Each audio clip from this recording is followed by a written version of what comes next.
The words cut through Coldwater Junction's frozen air like a whip crack. Every eye in that train station locked on the woman who just refused the only lifeline a female could hope for in 1885 Wyoming, a proposal from the wealthiest rancher in 3 counties. Maribel stood there, carpetbag in hand, watching her future crumble. What she didn't know yet was that this single moment of defiance would ignite a war she couldn't afford to lose. Stay with me until the end. Hit that like button and comment your city so I can see how far this story travels. The train's whistle still echoed across the plains when Mara stepped onto the platform, her boots crunching through ice that had formed overnight. Coldwater Junction looked exactly like the recruitment poster had promised, which is to say, it looked like hell with a general store. 3 buildings pretended to be a town, a saloon that doubled as a hotel, a mercantile with bars on the windows, and a church so small it might have been a shed with ambition. The rest was just prairie stretching forever, interrupted occasionally by sagebrush that had given up trying. She counted 14 people waiting at the station.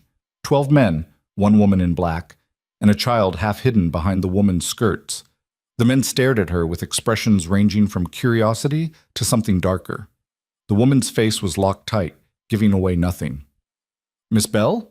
The voice came from a man in his late 40s, tall and weathered, with the kind of face that had seen too much sun and not enough softness. He wore a clean shirt under his coat, the only clean thing Mara had seen since crossing into Wyoming. "That's me. Caleb Ward, Bar W Ranch." He didn't offer his hand, just studied her like she was livestock he was considering purchasing. "You're younger than I expected. I'm 26.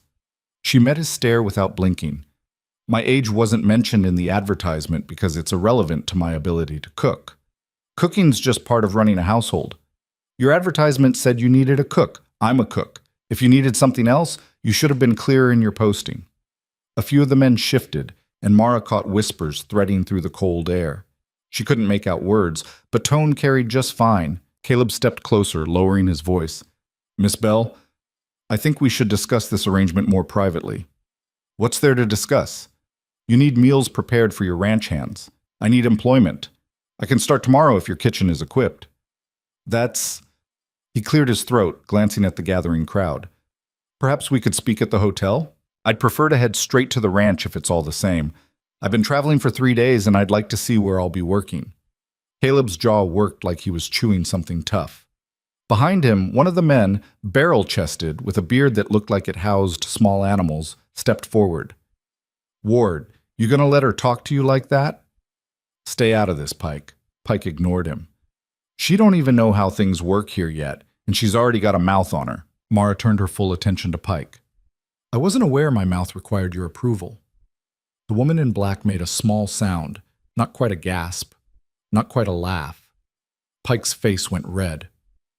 "Listen here, girl. Miss Bell," Caleb interrupted, and there was steel in his voice now. "I think there's been a misunderstanding about the nature of this position." "The position of cook?" "The position of companion." The word hung in the air like smoke. Mara set her carpetbag down slowly, giving herself time to think. She'd known something felt wrong about the advertisement. A cook position in Wyoming territory that paid nearly double what she'd been making in Denver, room and board included, references not required. She'd told herself it was the remoteness that justified the wages. She'd been wrong.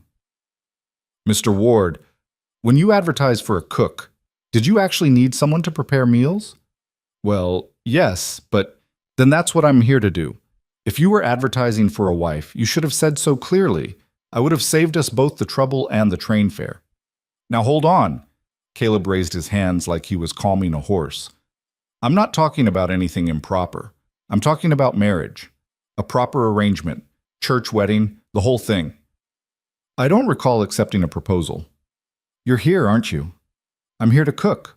The crowd had grown. More people emerged from buildings, drawn by the commotion.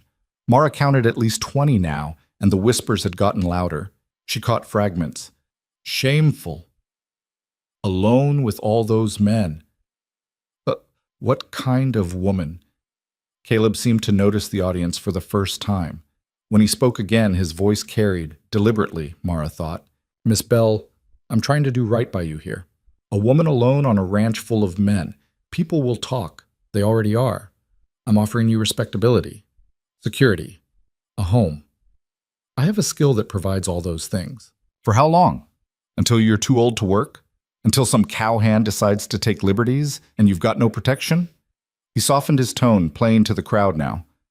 I'm not a bad man. I've got a successful ranch, no debts, good standing in the community. You could do a lot worse. I could also do better. The words came out before she could stop them. Pike laughed. A mean, sharp sound. Better? Look around, honey. Ain't exactly beating down the door with options, are they? Mara looked at Caleb, really looked at him. He wasn't cruel, she didn't think. Maybe not even bad. Just a man who saw a problem and a convenient solution and couldn't understand why the solution was talking back. Mr. Ward, I appreciate the offer, but I came here to work, not to marry. If the cook position is genuinely available, I'll take it. If it's not, I'll need my train fare reimbursed so I can return to Denver. Caleb's face hardened. The position ain't what you think it is. A woman can't just live on a ranch with 15 men and no chaperone. It ain't decent. It ain't done. Then I'll live in town. There's nowhere to live in town. Mrs. Henshaw's boarding house don't take women without references, and you ain't got any. Your advertisement said references weren't required. For a wife, they ain't. For hired help, he trailed off, letting the implication settle. The woman in black spoke up for the first time, her voice dry as dust. She could stay at the church house. It's empty since Pastor Morris passed. Caleb shot her a look that could have frozen water. Rachel, this ain't your concern.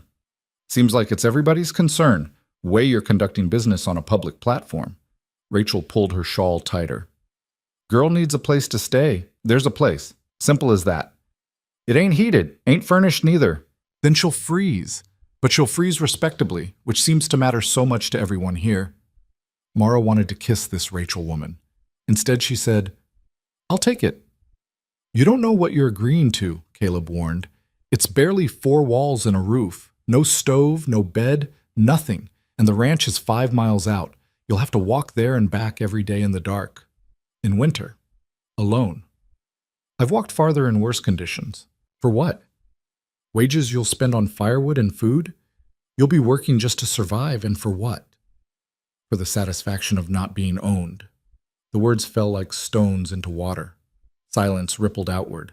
Pike broke it with another laugh, nastier this time.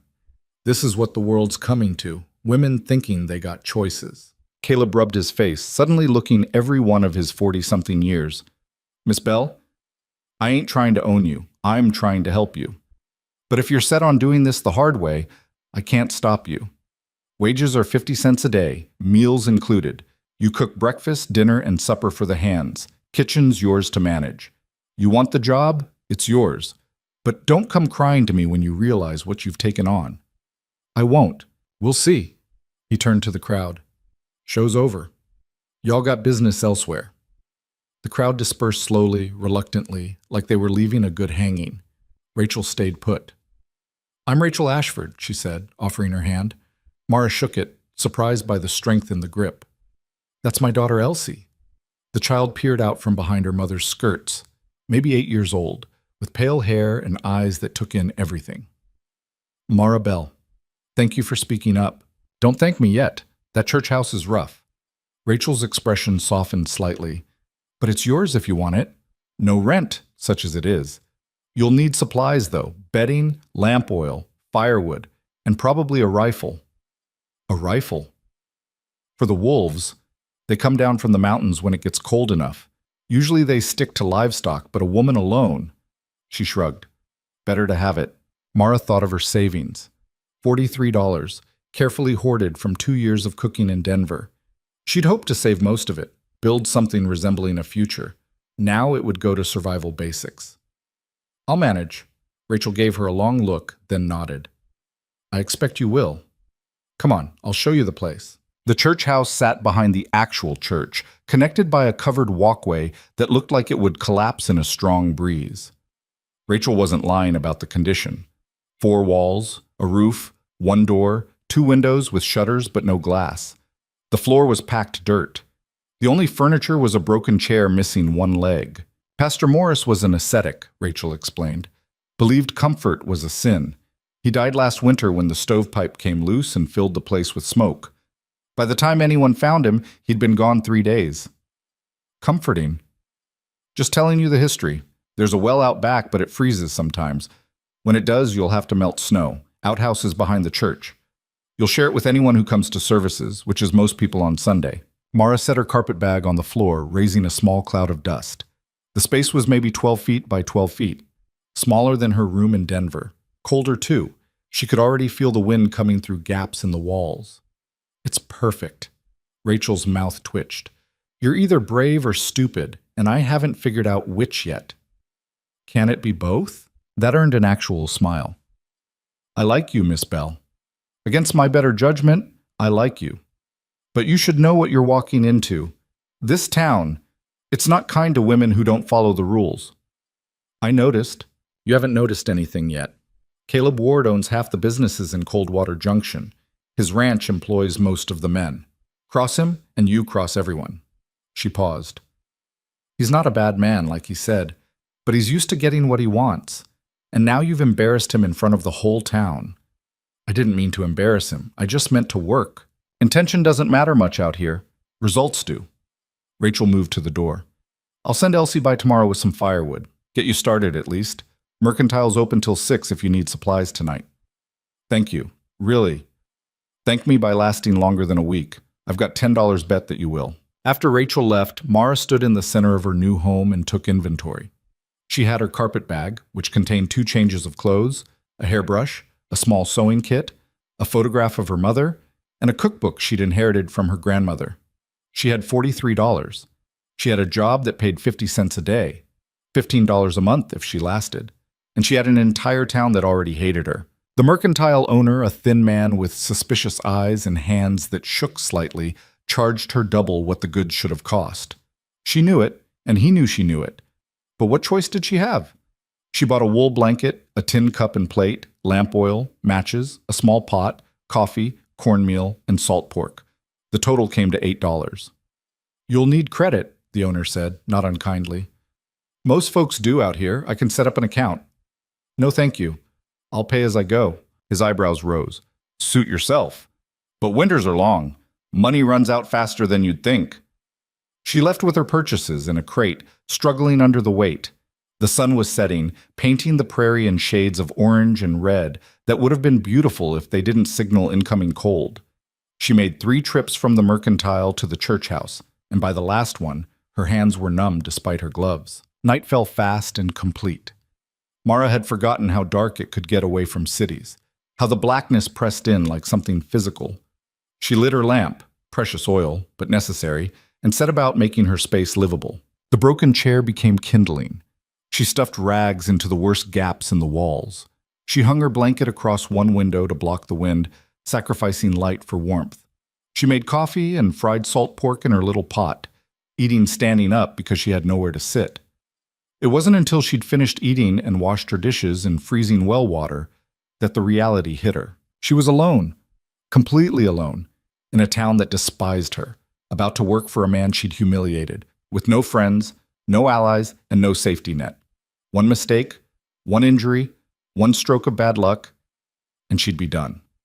Her hands started shaking, and for a moment she couldn't tell if it was from cold or fear. Then she thought about the alternative: marrying Caleb Ward, living in his house, cooking in his kitchen, sharing his bed, bearing his children if she was unlucky.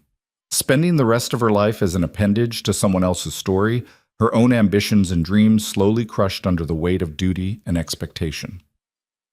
The shaking stopped. She spread her blanket on the dirt floor, blew out the lamp, and lay down in darkness so complete she couldn't see her own hand in front of her face. Cold seeped up through the ground and down through the gaps in the roof. Somewhere in the distance, a wolf howled. Mara closed her eyes and slept. She woke before dawn to the sound of wind rattling the shutters. Her breath fogged the air. Ice had formed on the inside of the walls during the night. It took her 20 minutes to get moving. Her muscles had locked up from the cold and the hard ground. She made coffee and forced herself to drink it despite her stomach's protests. Then she dressed in her sturdiest clothes, pinned her hair back tight, and started walking. 5 miles to the Bar W Ranch. In the dark. In January, in Wyoming. The road, if you could call two frozen ruts a road, ran straight west from town, following a creek bed that had frozen solid. Mara walked fast, trying to generate heat. The sun came up behind her, turning the ice-covered prairie into something that might have looked magical if she wasn't so focused on not freezing to death. She reached the ranch just after 6, judging by the light. It was bigger than she'd expected. A main house, a bunkhouse, a barn, several other outbuildings she couldn't identify. Smoke rose from the bunkhouse chimney. The kitchen, she guessed. A man was standing by the barn, watching her approach. Not Caleb. This one was younger, maybe early 20s, with red hair and a face full of freckles that made him look even younger.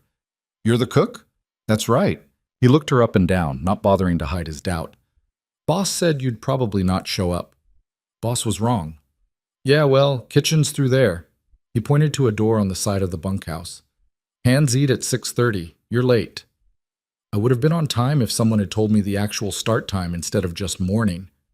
Figured you'd know to be here before the men needed feeding. Figured wrong. She moved past him toward the kitchen. "I'll have something ready in 30 minutes. Men are particular about their breakfast. Then they'll enjoy having someone who knows what they're doing."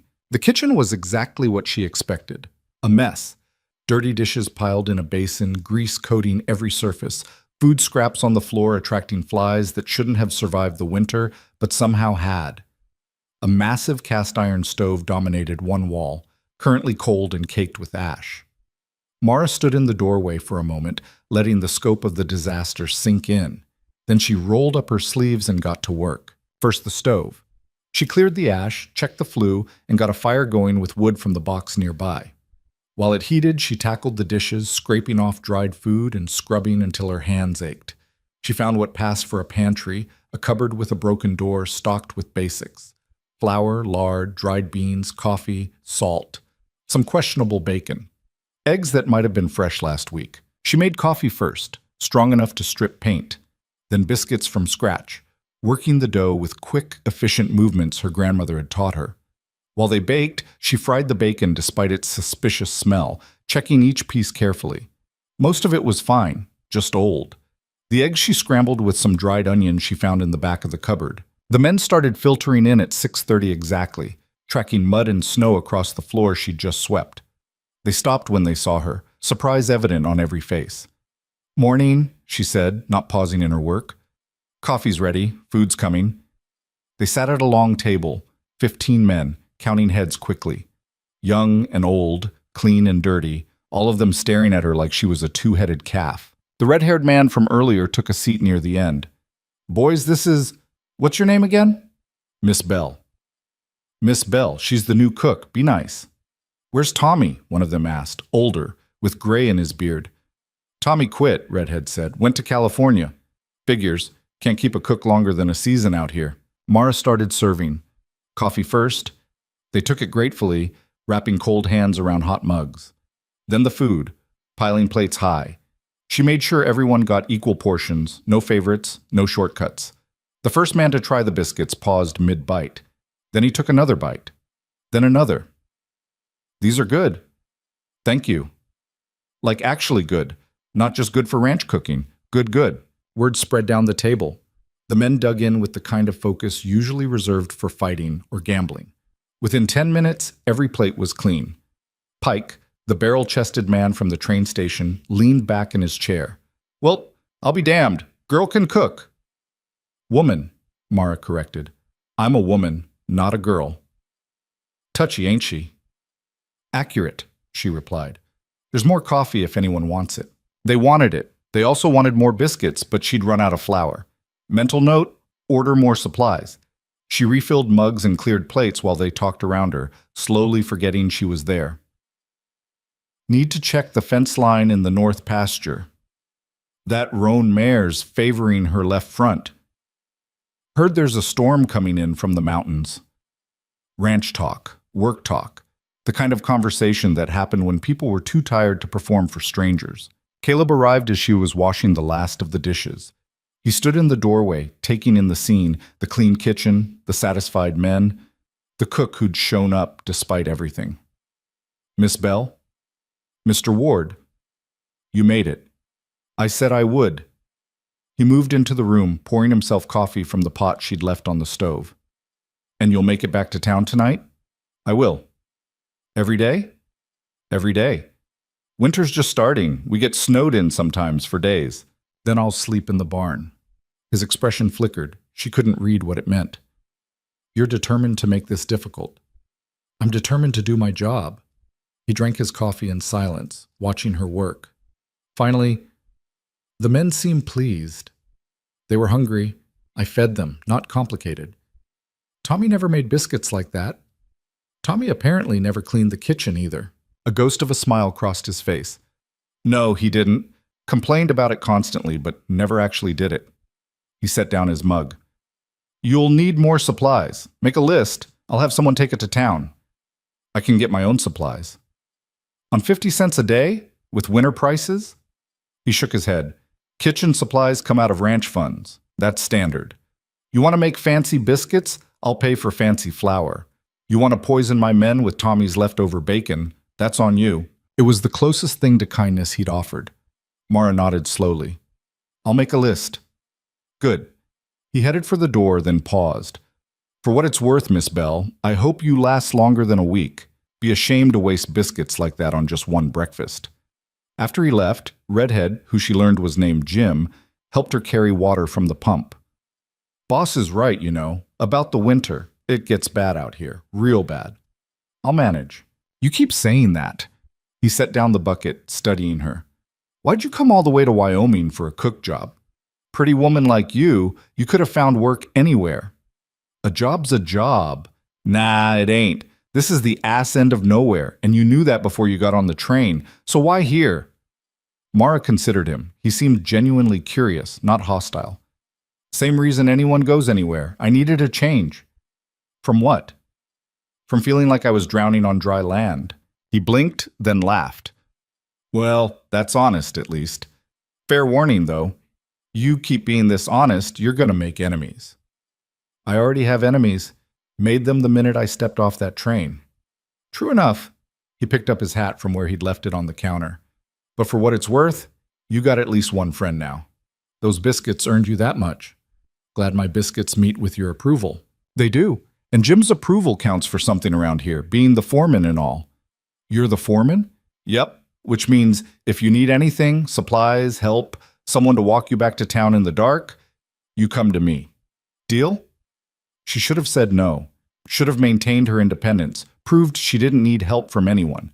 But something in Jim's face was open and uncomplicated, and Mara was tired of fighting. Deal. The walk back to town that afternoon was harder than the walk in. Her feet ached, her hands were raw from scrubbing, and the temperature had dropped enough that her breath crystallized the moment it left her lungs. By the time she reached the church house, she could barely feel her fingers. Rachel was waiting on the front step, Elsie beside her. They'd brought firewood and a pot of what smelled like stew. Thought you might be too tired to cook, Rachel said. You thought right. Mara fumbled with her key. She'd found it hanging inside the door that morning. Come in, if you can stand the cold. Cold don't bother us much anymore. Rachel set the pot on the floor since there was nowhere else to put it. How was your first day? I'm still employed, so better than expected. The men treating you all right? Well enough. One of them even helped me carry water. That'd be Jim. He's decent for a cowhand. Rest of them. Well, you'll figure out who's who soon enough. Rachel watched Mara struggle to get her coat off. Her fingers weren't working right. Here, let me. She helped Mara out of the coat like she was a child, which should have been embarrassing but was mostly just relieving. Elsie, meanwhile, had started a fire in the little stove with practiced efficiency. She's good at that, Mara observed. She's had practice. Lost my husband 2 years back. Been just us since.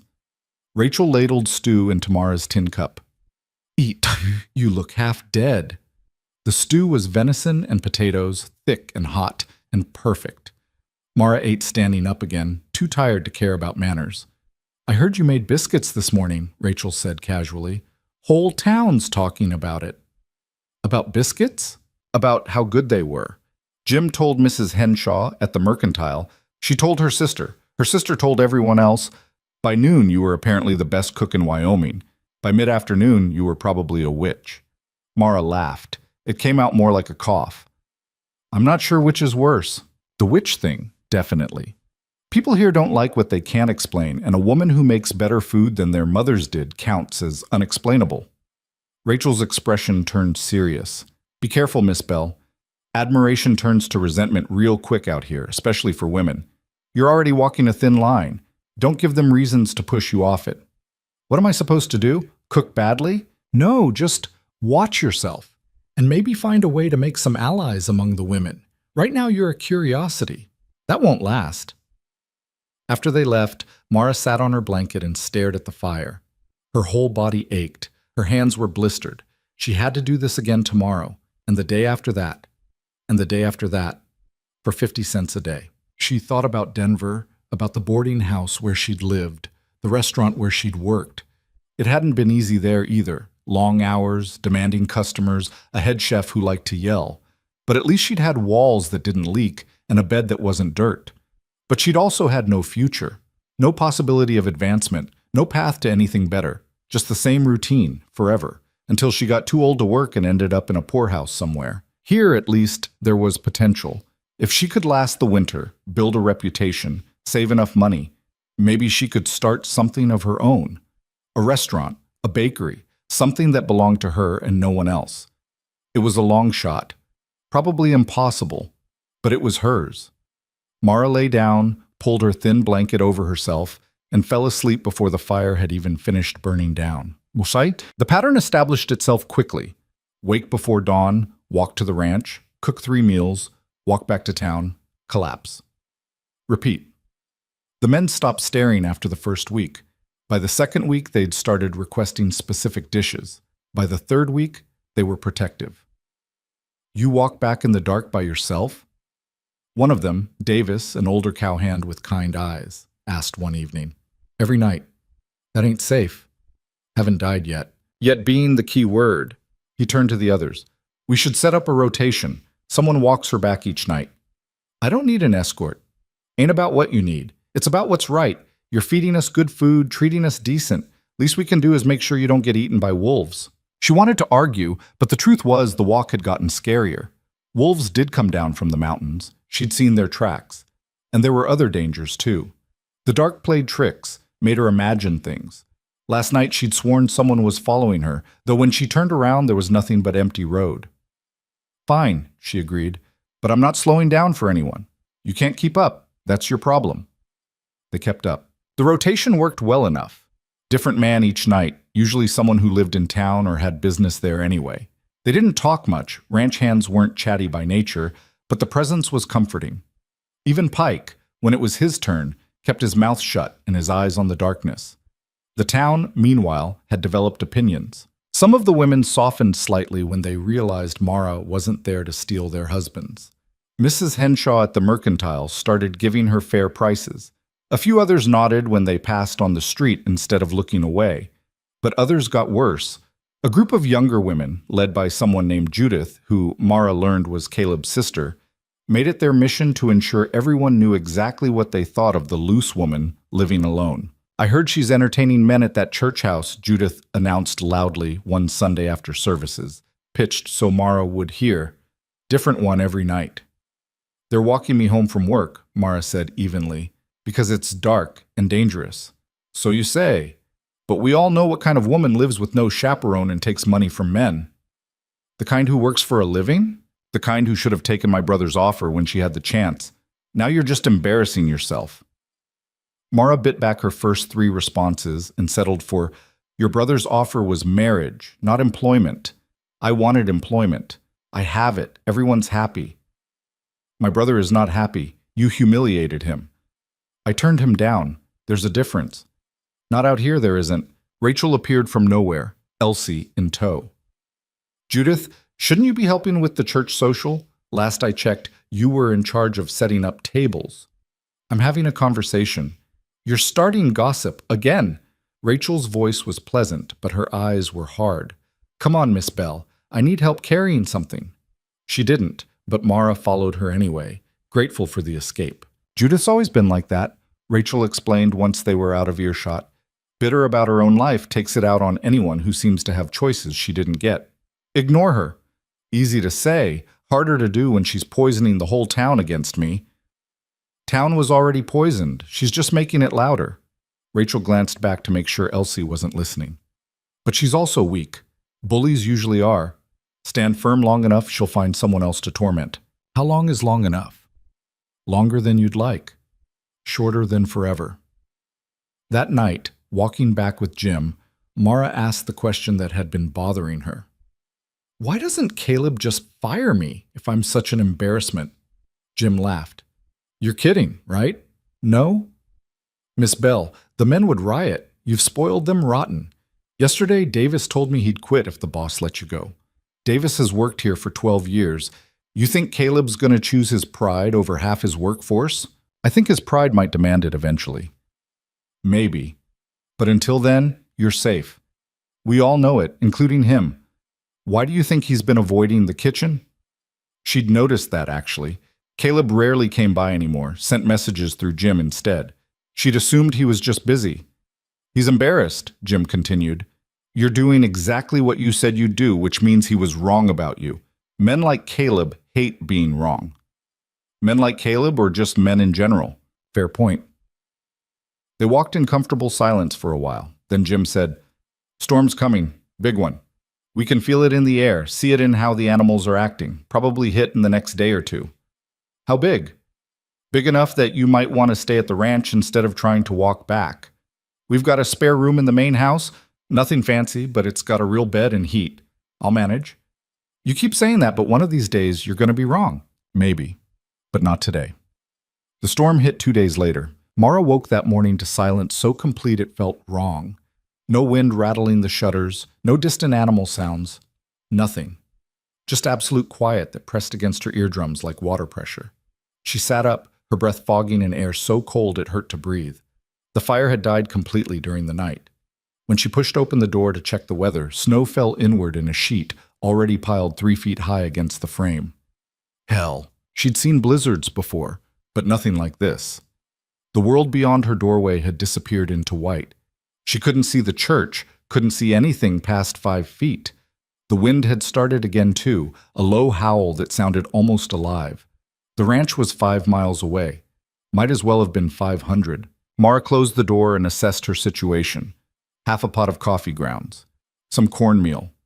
Salt pork that was more salt than pork at this point. Enough firewood for maybe 2 days if she was careful. No way to get more unless the storm broke. She could stay here, conserve resources, wait it out. The smart choice, the safe choice. But 15 men at the Bar W needed feeding, and she'd promised to show up every day. She'd made it this far by keeping her word when everyone expected her to break it. Mara dressed in every piece of clothing she owned, wrapped a scarf around her face until only her eyes showed, and stepped into the storm. The cold hit like a physical blow. Wind tore at her clothes, tried to push her backwards, filled her mouth and nose with ice crystals that made breathing painful. She could barely see her own feet. She made it maybe 100 yards before she knew it was suicide. The road had vanished under the snow. She had no landmarks, no way to navigate. One wrong turn and she'd be walking into empty prairie, would freeze to death before she realized her mistake. Mara turned back, fought her way to the church house, stumbled inside and slammed the door. Her hands were already numb. Ice had formed on her eyelashes. Stupid, she said out loud. Stupid, stupid, stupid. She built up the fire with shaking hands, held them close to the flames until feeling returned in painful pins and needles. Then she made coffee, weak to stretch the grounds, and sat wrapped in her blanket, listening to the storm rage outside. The men would understand. They'd been through Wyoming winters before, knew what a blizzard meant. Jim had even warned her. They wouldn't expect her to risk her life just to make breakfast. Except she'd built her entire presence here on exceeding expectations, on doing what others said couldn't be done. Missing one day wouldn't kill her reputation, but it would crack it. Would give Judith ammunition.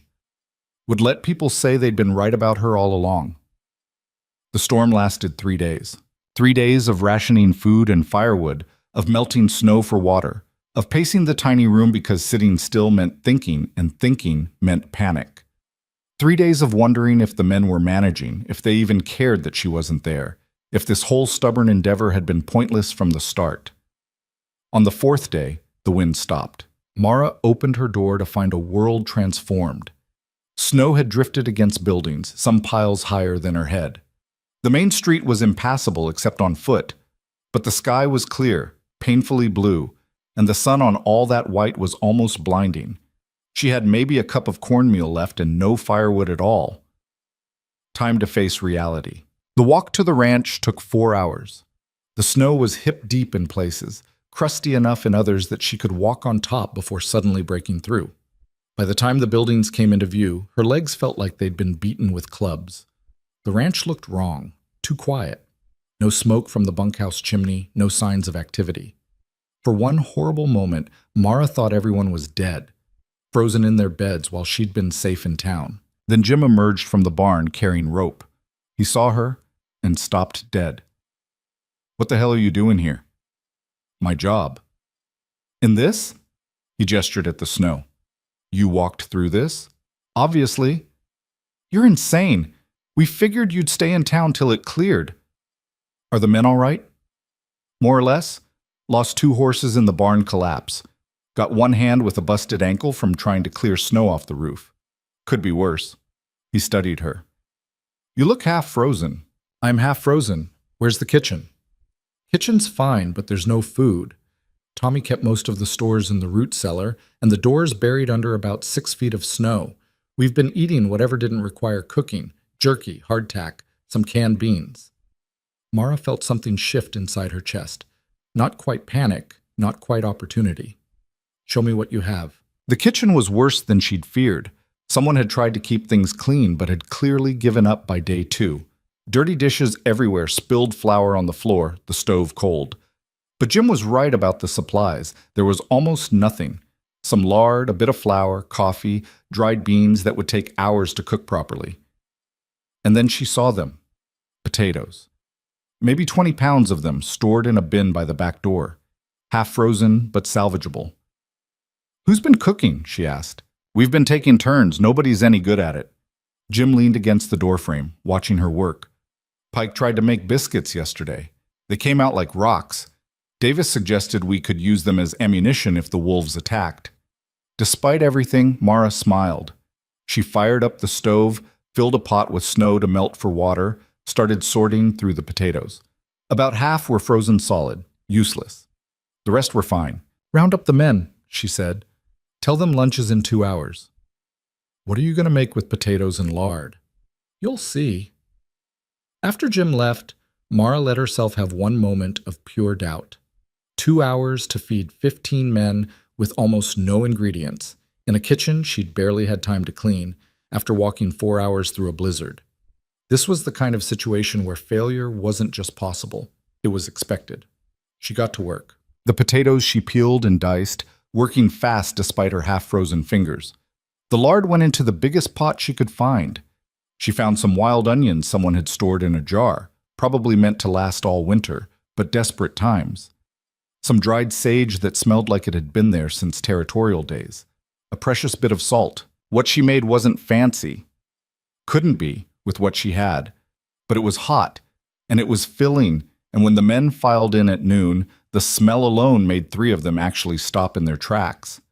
"That's potatoes?" Davis asked, staring at the pot. "Potatoes, lard, onions, and hope. Smells like heaven." She served them in bowls since plates seemed wrong for stew. The men ate like they hadn't seen food in days, which maybe they hadn't, not real food anyway. Nobody spoke except to ask for seconds, then thirds. She scraped the pot clean, filling the last bowl. Pike was the first to finish. He set down his bowl and looked at her with something that might have been respect. "You walked through a blizzard to make us potato stew." "I walked through a blizzard to do my job. Most people would have stayed home." "I'm not most people." "No," he agreed. "You sure as hell ain't." Caleb showed up as she was washing dishes. He looked tired, older somehow. The storm had aged everyone, apparently. "Miss Bell." "Mr. Ward." "I wasn't expecting you." "I gathered." She didn't turn around, kept scrubbing. "How bad's the damage?" "Bad enough. Lost some livestock, part of the barn roof, and we've got fences down all over. Gonna take weeks to fix everything." He poured himself coffee from the pot she'd left on the stove. "How'd you get here?" Walked? That was foolish. That was necessary. Those two things ain't mutually exclusive. He took a sip, made a face. This coffee's terrible. It's made from grounds I've been reusing for 3 days. You want better? Get me better supplies. Fair enough. He set down the cup. The men are talking about you. They're always talking about me. Different kind of talking. Respectful talking. He paused. You saved their morale. 3 days of that storm, stuck inside, eating garbage food, men start turning on each other, but they knew you'd come back soon as you could, gave them something to hold on to. Mara turned around then, studying his face. Are you thanking me? I'm acknowledging reality. You're good at what you do. Better than good. He rubbed his jaw, that same gesture she'd seen at the train station when he was working up to something. And I'm sorry. For what? For assuming you'd fail. For hoping you would, if I'm being honest. Would have made things simpler if you'd given up and married me like a sensible woman. I'm not a sensible woman. No, you're a stubborn one. But stubborn counts for a lot out here. He picked up his hat. Storm buried the road to town. You'll have to stay here till we can dig it out. Day or two, probably. I can stay in the barn. You'll stay in the house. We've got a spare room upstairs, hasn't been used since my mother passed. It's yours. People will talk. People are already talking. Might as well give you a warm bed while they do it. The room was small but clean, with a real bed and actual glass in the window. Mara stood in the doorway, afraid to go inside. If she accepted this, the comfort, the charity, the kindness, it felt like giving in somehow, like admitting she couldn't handle the hardship she'd chosen. It's just a room, Jim said from behind her. He'd been assigned to show her upstairs. Boss ain't expecting anything in return if that's what you're worried about. I'm worried about a lot of things. Well, add frostbite to the list if you sleep in the barn. Doc's already dealing with Anderson's ankle. Don't need you losing toes on top of it. Anderson. That was the hand with the injury. Mara hadn't even met him yet. How bad is his ankle? Broken. Doc said it, but he'll be laid up for weeks. Jim shrugged. Could have been worse. Could have broken his neck falling off that roof. Mara set her bag on the bed. Her bag that she'd left at the ranch 3 days ago, containing her spare clothes and her grandmother's cookbook. Someone had kept it safe for her. Thank you, she said. For everything. The escort walks, the water carrying, all of it. Just doing the decent thing. Jim tipped his hat. Dinner's at 6. We're hoping for more than potato stew, but honestly, we'd eat that again if you offered. After he left, Mara sat on the bed and let herself feel the exhaustion. Her feet hurt. Her hands were covered in new blisters. Her back ached from the walking and the work. She was so tired she could barely think straight, and she'd never felt more alive. That evening, she made do with what they had. More potato stew, but enriched this time with some bacon she'd found in the cold storage. The men ate it cheerfully, and afterward they sat around the table talking while she cleaned up. Usually she worked in silence, but tonight they included her in the conversation, asked her opinion on things, told stories she was clearly meant to hear. Davis talked about the first winter he'd spent at the Bar W, back when Caleb's father ran the place. Old Man Ward was tougher than bullhide. Worked us dawn to dusk, no exceptions. Storm like this, he'd have had us out there digging before the snow even stopped. Sounds miserable, Mara said. It was, but we survived, didn't we? That's what matters out here. Not comfort, not fairness. Just survival. Pike snorted. Survival ain't worth much if you're too beaten down to enjoy it. You getting philosophical on us, Pike? I'm saying there's more to life than just not dying. Good food, for instance. He gestured at his empty bowl. This is good food. Makes the work worth doing. Later, after the men had dispersed to their bunks, Mara stood in the kitchen and looked out the window at the snow-covered prairie. The moon was up, bright enough to read by, turning everything silver and black. She thought about Denver, about the girl she'd been 6 weeks ago. That girl had been afraid of everything. Afraid of poverty, of being alone, of making the wrong choice. That girl would have married Caleb Ward the moment he asked, would have counted herself lucky for the opportunity. This version of herself had walked through a blizzard to make potato stew. The knock on the door frame made her turn. Rachel stood there, Elsie beside her, both bundled against the cold. Heard you made it to the ranch, Rachel said. Wanted to check on you before we head back to town. How'd you get here? Borrowed the Henshaw's sleigh. Roads are clear enough for that, barely. She studied Mara's face. You look like hell. I feel like hell. Good. Means you're still human. Rachel glanced around the kitchen. This place looks different, cleaner. I had some time on my hands. You reorganized the entire kitchen during a blizzard while feeding 15 men with no supplies. When you say it like that, it sounds impressive. It is impressive. That's the problem. Rachel's expression was serious. Mara, can I call you Mara? Sure. Mara, you need to be careful. You're making the other women look bad. Not intentionally, I know, but the result's the same. Judith's been spreading stories all week about how you're probably dead in a snowbank, clearly not cut out for ranch life. Now you show up having walked through the storm like it was nothing, and you're cooking and cleaning and generally being competent. It makes her look like an idiot. That's her problem. No, it becomes your problem when she turns the whole town against you. Rachel lowered her voice. There's talk of a social next month. Spring dance, they call it, though it'll still be winter for weeks yet. Town tradition. Everyone comes, everyone participates. The women usually compete in cooking, show off their skills, win ribbons, that sort of thing. Sounds charming. It's a trap. They're going to invite you to compete, and when you do, they're going to make sure you fail. Public humiliation, Mara. They want to put you in your place. Let them try. That's not... Rachel stopped, took a breath. You're not hearing me. These women are vicious when they want to be. They'll sabotage your ingredients, start rumors, do whatever it takes to make you look foolish. And if you fight back, you're the villain. If you don't compete, you're a coward. Either way, you lose. Mara considered this. What do you suggest? Honestly, I think you should compete and lose gracefully. Give them their victory. It'll take the heat off you, let you go back to just doing your job. Lose on purpose. Is that so terrible? You'd still have your position here, still have your independence. You'd just be less threatening. And if I win? Rachel's laugh was bitter. If you win, you'd better watch your back for the rest of your life. These people don't forget perceived slights. After they left, Mara lay in her borrowed bed and stared at the ceiling. The room was warm, the bed was soft, and she should have been grateful. Instead, she felt trapped. The choice Rachel had laid out, lose deliberately or win and pay the price, wasn't really a choice at all. It was surrender dressed up in different clothes. She thought about her grandmother who'd taught her to cook, a hard woman, practical, not given to sentiment. But she'd said something once that stuck. Never apologize for being good at what you do. The world will try to make you smaller, don't help it. Mara closed her eyes and made her decision. The next morning, she was up before dawn, attacking the kitchen with new purpose. If she was going to stay at the ranch for a few days while they cleared the roads, she might as well fix everything that had been bothering her. The men found her reorganizing the pantry, covered in dust and cobwebs. You don't have to do all this, Jim said, watching her scrub shelves. I know, I want to. Why? Because disorder makes me anxious, and I've got enough to be anxious about without adding chaos to the mix.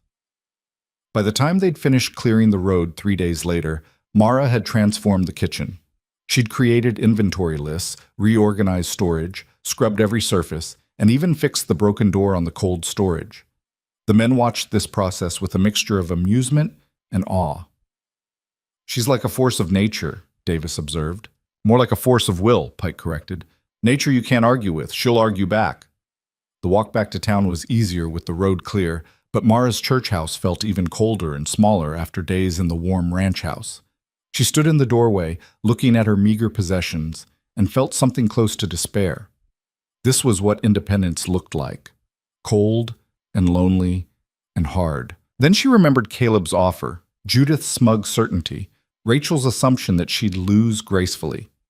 Remembered every man who'd doubted her, every woman who'd sneered at her choices. Mara built a fire, made weak coffee, and started planning. The competition was 6 weeks away. 6 weeks to prepare, to practice, to make sure that when the moment came, she'd be ready. Not just ready, perfect. Undeniably, impossibly perfect. She started experimenting during slow times at the ranch, testing recipes, trying new techniques. The men were happy to be guinea pigs, offering opinions with the brutal honesty of people who didn't know they should be tactful. Too much salt. Not enough pepper. What's that weird aftertaste? I don't know. but I don't like it. She adjusted, refined, tried again. Slowly, her dishes improved. The men stopped offering criticism and started asking for recipes to send home to their mothers. Meanwhile, Judith's campaign intensified. Everywhere Mara went in town, she heard whispers. Some were about her supposed impropriety, still sleeping alone, still walking with different men, clearly up to no good. Others were about her cooking, probably not that good, definitely exaggerated, surely couldn't compete with proper home cooking. The tension built like pressure in a sealed pot. Then Anderson got worse. His ankle hadn't healed properly. An infection had set in, turning the skin around the break angry red. Doc Anderson, no relation, had come out from town twice, looking grimmer each time. Might lose the foot, he told Caleb where Mara could overhear. Might lose the leg if it gets much worse. Seen this before. Once infection sets in like this, ain't much to be done. Mara found herself thinking about Anderson between tasks. She'd only met him briefly, a quiet man, younger than most, with a careful way of moving that suggested old injuries. He'd complimented her biscuits once, shyly, like he wasn't sure he was allowed to have opinions. The men were worried. She could see it in how they moved, how they talked in low voices when they thought she wasn't listening. Anderson was one of them, and they were helpless to do anything but watch him suffer. On the fourth day of his worsening condition, Mara made a decision that surprised even herself. She finished the dinner dishes, dried her hands, and went to find Caleb. He was in his office, working on accounts by lamplight. He looked up when she knocked, surprise evident on his face. She'd never sought him out before, always waited for him to come to her. "Miss Bell, something wrong?" "Anderson, I want to help." Doc's doing everything he can. Doc's one man with limited supplies and outdated training. I've seen infections like this before. My mother died from one after a cut went bad. I know what works and what doesn't. Caleb set down his pen. "You're a cook, not a doctor. I'm a woman who's kept people alive when doctors gave up. Let me try. And if you fail, then he dies, same as he will if I don't try. But at least we'll know we did everything possible." Something shifted in Caleb's expression. "You really believe you can help him?" "I believe doing nothing is the same as murder." He studied her for a long moment, then nodded. "All right, but you tell the men it's your idea, not mine. I won't have them blaming me if this goes wrong." Anderson's room was small and stank of sickness. He lay on his bunk, pale and sweating, his leg propped on pillows. The ankle looked even worse up close, swollen to twice its normal size, hot to the touch, with red streaks running up toward his knee. "Mr. Anderson," Mara said softly, "I'm going to try to help you. It's going to hurt." He managed a weak nod. "Can't hurt worse than this." "Don't be so sure." She sent Jim for supplies, clean cloths, boiling water, the strongest whiskey on the ranch. Then she rolled up her sleeves and got to work. What she did wasn't medical. It was practical knowledge passed down from women who'd had to deal with injuries far from doctors. She cleaned the wound with boiled water and whiskey, ignoring Anderson's muffled screams. She made a poultice from plants she'd found growing near the creek, plantain and yarrow, both good for drawing out infection. She wrapped everything carefully and told him to drink water, lots of it, even if he didn't want to. The men watched from the doorway, silent and tense. "Will it work?" Davis asked. "I don't know. But it's better than waiting for him to die." For 3 days, Mara divided her time between the kitchen and Anderson's bedside. She changed his dressings twice a day, made him drink water when he wanted to give up, talked to him about nothing in particular just to keep him conscious and fighting. On the 4th day, the swelling started to go down. On the 5th day, the red streaks faded. On the 6th day, Anderson sat up on his own and asked for food. The men erupted in celebration like they'd won a war. Davis actually hugged Mara, lifting her off her feet before remembering himself and setting her down with a mumbled apology. Pike clapped her on the shoulder hard enough to leave a bruise. Jim just smiled, but it was the kind of smile that meant more than words. Even Caleb emerged from his office, looking at Anderson with visible relief. "Miss Bell, I owe you."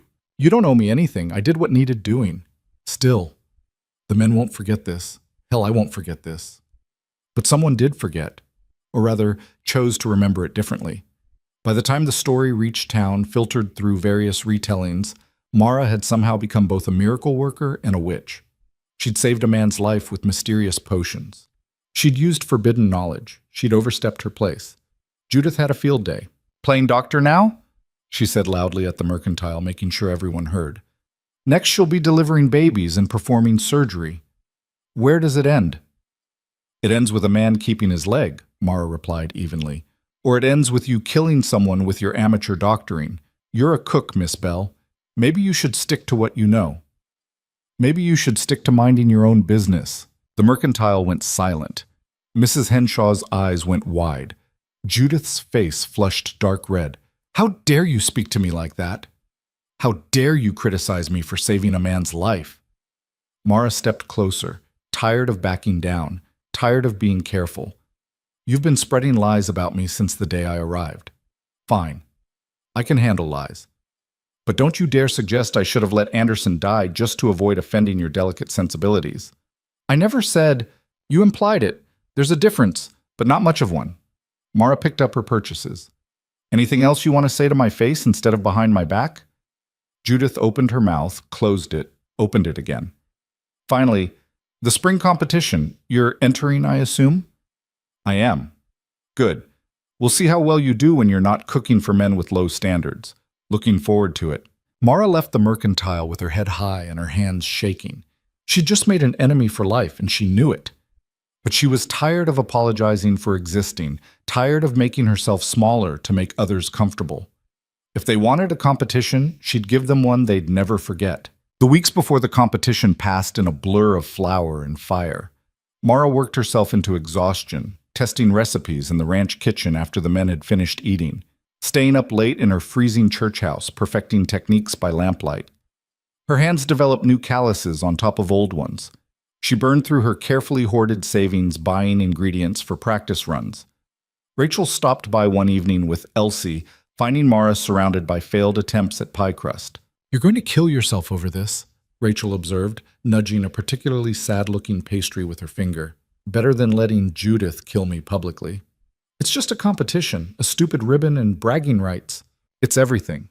Mara crushed another failed crust in her fist. "You said it yourself. I'm threatening them just by existing. If I lose this, even gracefully like you suggested, it proves them right. Proves I'm not as good as I think I am. Proves women like me should just accept marriage proposals and stop causing trouble." Rachel was quiet for a moment, then sighed. "You're not going to back down, are you?" "Would you?" "No. But I'm also not brave enough to try in the first place." She picked up one of the better crusts, examining it critically. "What are you making for the competition?" "Haven't decided yet. They're not announcing the category until the day of part of the challenge, apparently." "That's new. Usually it's announced a week ahead." Rachel's eyes narrowed. "They're rigging it, making sure you can't prepare specifically." "I figured. Doesn't matter. I'll be ready for anything." "Mara, there's preparing, and then there's being delusional. You can't master every possible category in 6 weeks. Watch me." But Rachel was right, and Mara knew it. She was spreading herself too thin, trying to perfect too many things at once. The pies weren't coming together. Her bread was good but not great. Even her biscuits, her signature dish, seemed to have lost some of their magic under the pressure. The men noticed her distraction. Jim found her one morning staring at a pot of oatmeal she'd let burn while lost in thought. "You all right?" "Fine." "That oatmeal says otherwise." He dumped the ruined pot in the slop bucket. "What's eating at you?" "Nothing. Just tired." Liar. He leaned against the counter, studying her face. "This is about that competition, isn't it? The one the whole town's buzzing about? How do you know about that? We've got ears, and Pike's sister-in-law is friends with Judith's cousin or something. Point is, word gets around." He paused. "They're planning something. Don't know what, but it ain't good." Mara's stomach dropped. "Planning what?" "That's the thing. Nobody's saying exactly. Just lots of whispering and meaningful looks. Pike's sister-in-law told him to warn you, actually. Said you seem decent enough and don't deserve whatever they've got planned." "That's comforting." "Ain't meant to be comforting. It's meant to be a warning." Jim grabbed the coffee pot, poured himself a cup. "You don't have to do this, you know. Nobody here would think less of you if you just didn't show up." "I would think less of me." "Yeah, I figured you'd say that." He took a sip, made a face. "This coffee's as bad as the oatmeal." Then make it yourself. Can't. You've spoiled us too much. We'd probably poison ourselves without you. Despite everything, Mara smiled. Probably. The night before the competition, Mara couldn't sleep. She lay on her blanket in the dark, running through recipes in her head, imagining every possible disaster. What if they announced a category she'd never cooked before? What if her ingredients were sabotaged? What if she just failed? She thought about walking away, getting on a train back to Denver, or maybe trying California like Tommy had, starting over somewhere no one knew her name or her mistakes. But then she thought about Judith's smug face, about all the women who'd sneered at her choices, about every man who'd assumed she'd fail. Thought about the version of herself who'd stepped off that train 2 months ago, terrified but determined. That woman had walked through a blizzard to make potato stew. She'd saved a man's life with nothing but practical knowledge and stubbornness. She'd built a place for herself in a world designed to exclude her. That woman didn't run. Mara got up, lit her lamp, and spent the rest of the night reviewing her grandmother's cookbook one more time. The competition was held in the church social hall, which had been decorated with bunting and flowers, like this was a celebration instead of a public execution. Every woman in Coldwater Junction had entered, plus a few from neighboring settlements. 23 competitors in total, all of them looking at Mara like she was a bug they wanted to step on. Judith was holding court near the judges' table, laughing too loudly at something one of them said. The judges were 3 men, the mayor, the doctor, and a rancher from the next county over who apparently had a reputation for discerning taste. None of them looked pleased to be there. Rachel found Mara near the supply table. "You look terrible." "Thanks, that's helpful." "I mean, you look like you didn't sleep. Did you sleep?" "Some." "Liar." Rachel glanced around, then lowered her voice.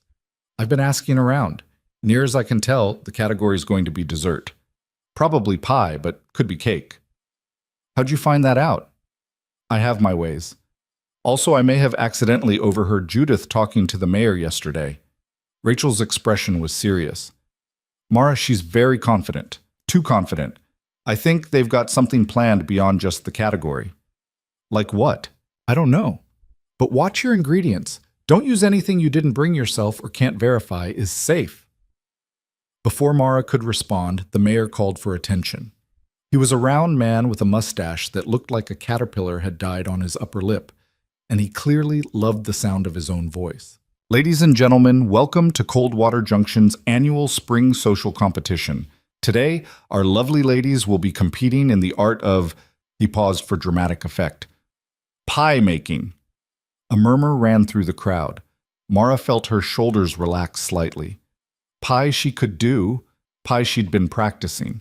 The mayor continued, "Each competitor will have 2 hours to create their finest pie. Ingredients are provided at the supply table, but competitors may use their own if they prefer. Judging will be based on appearance, texture, and taste. The winner receives a blue ribbon and the honor of having their recipe published in the territorial newspaper." Judith caught Mara's eye and smiled. It wasn't a friendly smile. The competitors descended on the supply table like locusts. Mara hung back, watching, waiting. She'd brought her own ingredients, butter she'd churned herself, flour from a sealed bag, sugar she'd tested to make sure it wasn't salt. She wasn't taking any chances, but she needed eggs, and those she'd have to get from the provided supplies. She waited until most of the women had grabbed what they needed, then approached the basket. The eggs looked fine, normal. She picked out 6, examining each one carefully. "Worried they're rotten?" Judith asked from behind her. Mara didn't turn around. "Just being careful." "Careful's good. Shame it won't help you." "We'll see." The clock started and chaos erupted. 23 women trying to work in a space meant for maybe 10, elbows colliding, supplies running short, tempers flaring. Mara claimed a corner spot and focused on her own work, blocking out the noise. She made her crust first, working the butter into the flour with practiced efficiency. Cold hands, cold butter, cold water. That was the secret. She'd learned that the hard way after dozens of failed attempts. The dough came together perfectly, and she set it aside to rest while she prepared the filling. Apple pie. Classic, reliable, hard to screw up if you knew what you were doing. She peeled and sliced with quick, precise movements, added sugar and cinnamon, a touch of nutmeg, a squeeze of lemon juice to brighten the flavors.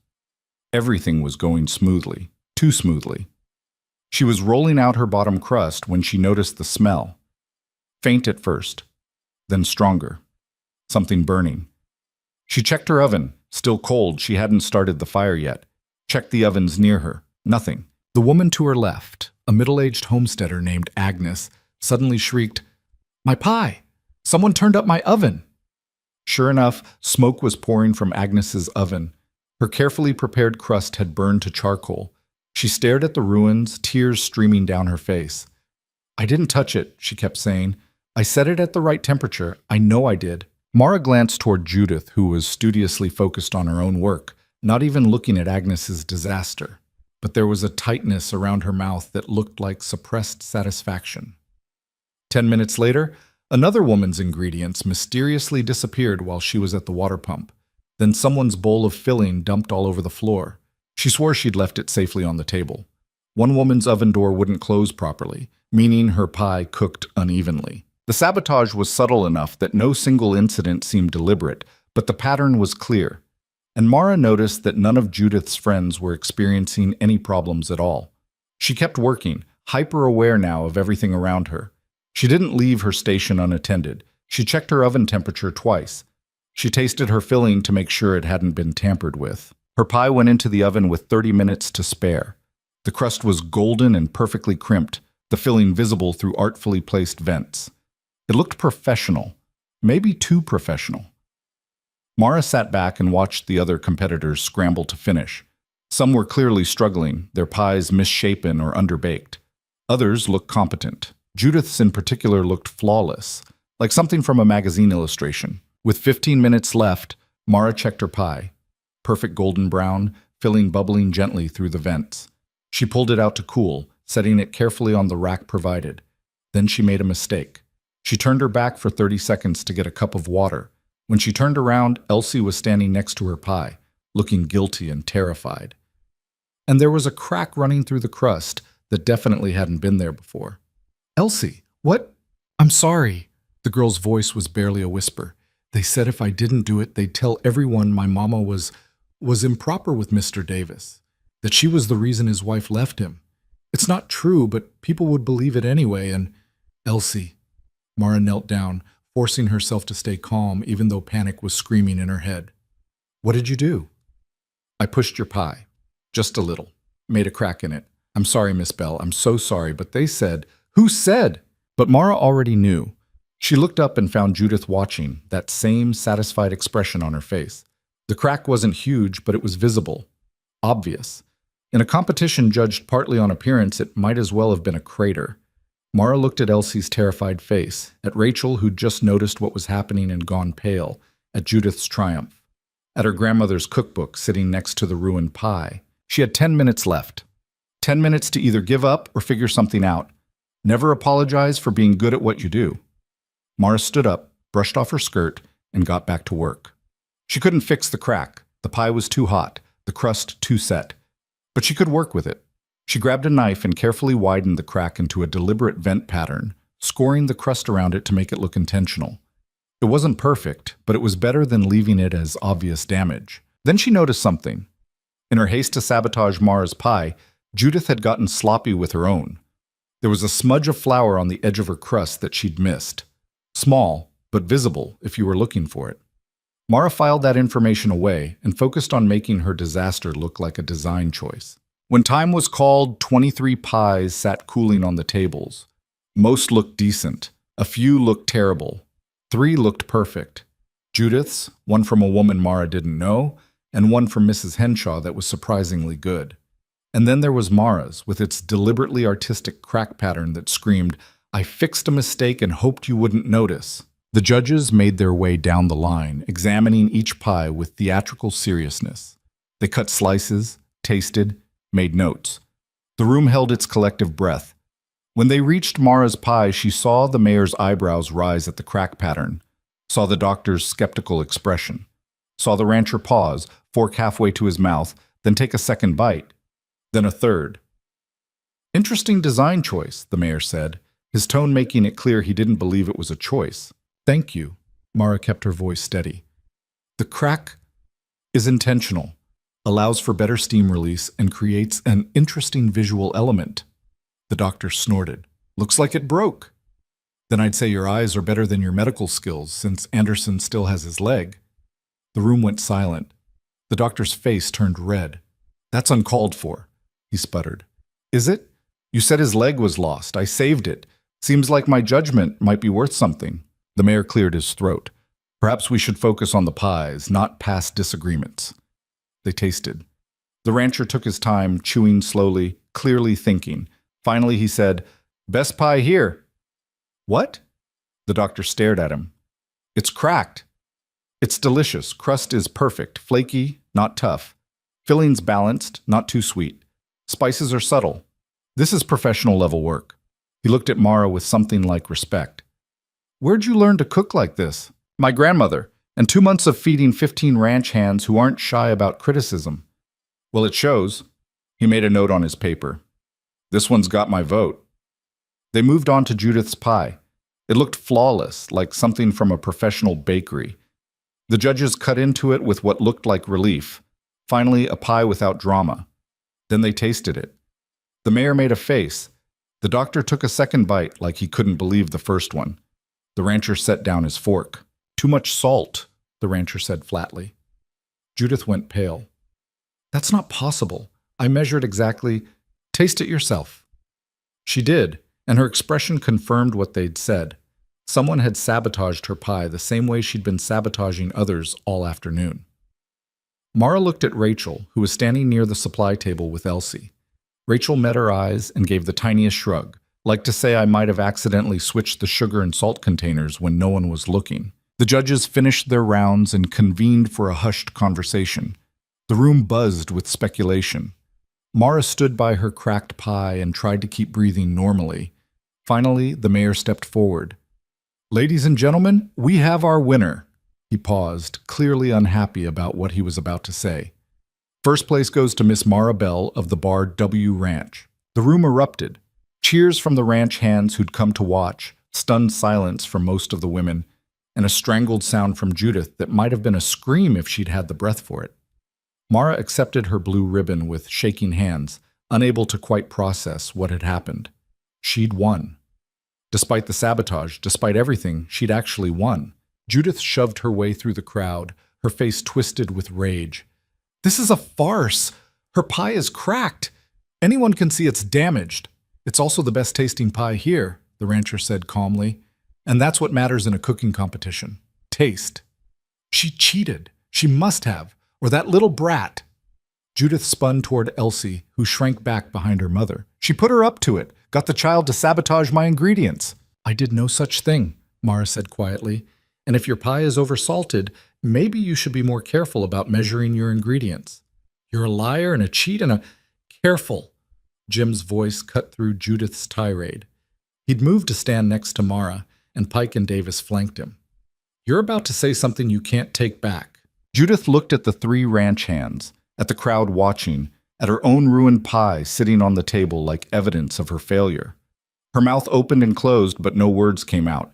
Finally, she turned and stormed out of the hall, her friends trailing behind her like ducklings. The mayor cleared his throat awkwardly. Well, congratulations again, Miss Bell. Your recipe will be published as promised. Thank you. After the crowd dispersed, Mara found herself standing alone with her ribbon and her cracked pie.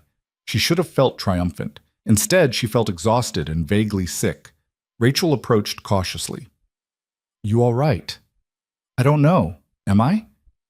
You just beat the entire town at their own game. I'd say you're more than all right. Rachel paused. For what it's worth, I'm sorry about Elsie. She's a good kid, but she's 9 and scared, and they threatened... I know, she told me. Mara looked at the girl, who was hovering near the door, looking miserable. Elsie, come here. The girl approached like she was walking to her own execution. I'm sorry, Miss Bell. I'm so sorry. I know it was wrong, but they said... I know what they said, and I know you did what you thought you had to do. Mara knelt down to Elsie's level. But you need to understand something. When someone asks you to hurt a person who's been kind to you, the answer is always no, no matter what they threaten. Because once you betray someone, you can't take it back. Understand? Elsie nodded, tears streaming down her face. I understand. I'm sorry. I know you are. And I forgive you. Mara pulled the girl into a hug, felt her sob against her shoulder. But don't do it again. I won't, I promise. After they left, Jim helped Mara pack up her supplies. Hell of a day. That's one way to put it. You know this isn't over, right? Judith's not going to let this go. I know. And the town's going to be split. Half will respect you for winning, half will hate you for making them look bad. I know that too. But you did it anyway. Yes. Jim smiled. You're either the bravest person I've ever met or the stupidest. Haven't figured out which yet. Can it be both? Yeah, he said. I suppose it can. That night, Mara sat in her church house with her blue ribbon tacked to the wall and her ruined pie on the floor beside her. She'd won. She'd actually won. But Rachel was right. This wasn't over. She'd humiliated Judith publicly, proved herself better than the town's best cooks, and made herself an even bigger target than before. The smart thing would be to leave. Take her winnings, such as they were, and find somewhere less hostile. Somewhere she could cook in peace without every meal being a political statement. But Mara was tired of running, tired of making herself smaller, tired of apologizing for being competent. She thought about Anderson, walking again because she'd refused to let him die. About the men at the Bar W who'd gone from skeptical to protective. About Elsie, learning that betrayal had consequences, but also that forgiveness was possible. She thought about the girl who'd stepped off the train 2 months ago, terrified and desperate, and determined to prove she was worth something. That girl had won. Mara lay down on her blanket, stared at the ribbon on the wall, and let herself smile. Tomorrow would bring new problems. Tomorrow, Judith would start planning her revenge. Tomorrow, the town would find new reasons to hate her. But tonight, Mara had won, and that was enough. She fell asleep with flour still dusting her hands and the taste of victory, sweet and hard-earned and entirely her own, lingering on her tongue. The victory lasted exactly 3 days before it started costing her. First came the cold shoulders. Women who'd been neutral before now crossed the street to avoid her.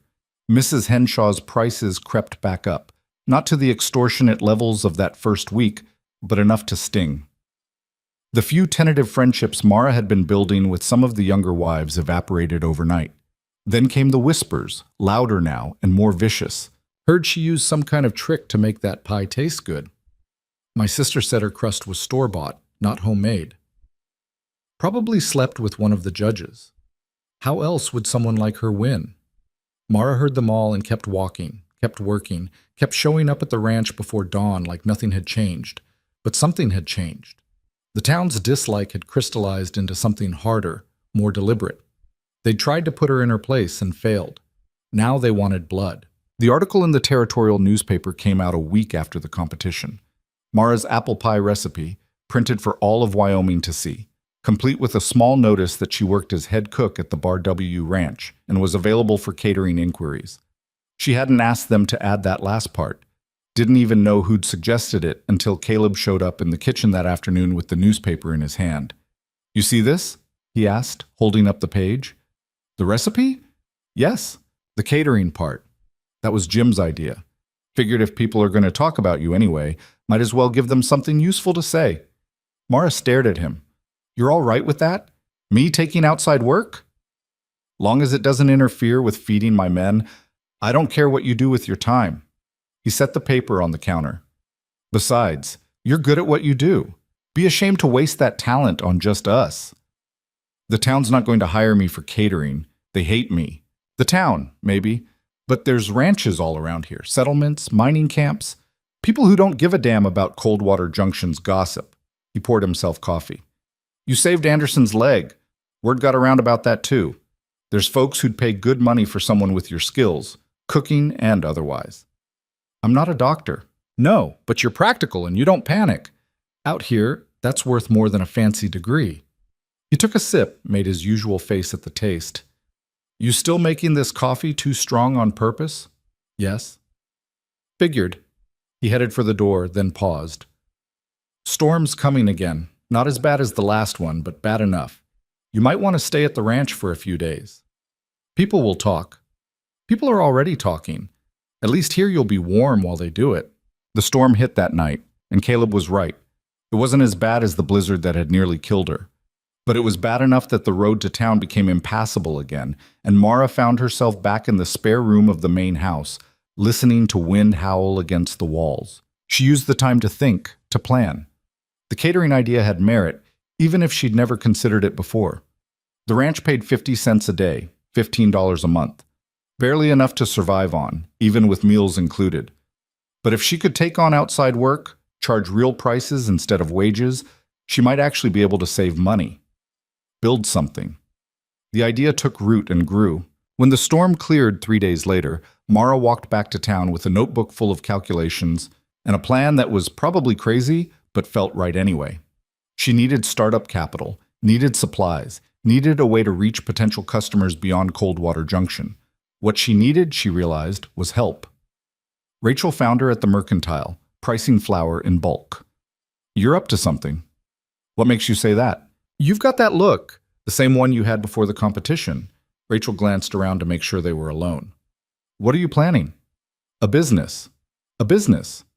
"Catering, special events, ranch gatherings, maybe even regular meal delivery to the mining camps. There's no good food between here and Silver Creek, and those miners have money to spend." Rachel stared at her. "You're serious?" "Completely." "Mara, you can barely afford firewood. How are you going to start a business?" "I'll figure it out. I always do." "That's not a plan. That's optimism. And optimism doesn't pay for supplies or transportation or any of the 1,000 other things you'd need." Rachel lowered her voice.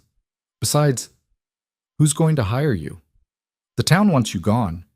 Judith's been spreading rumors that you poisoned your competitors to win that ribbon." "I know, but the town isn't my only option.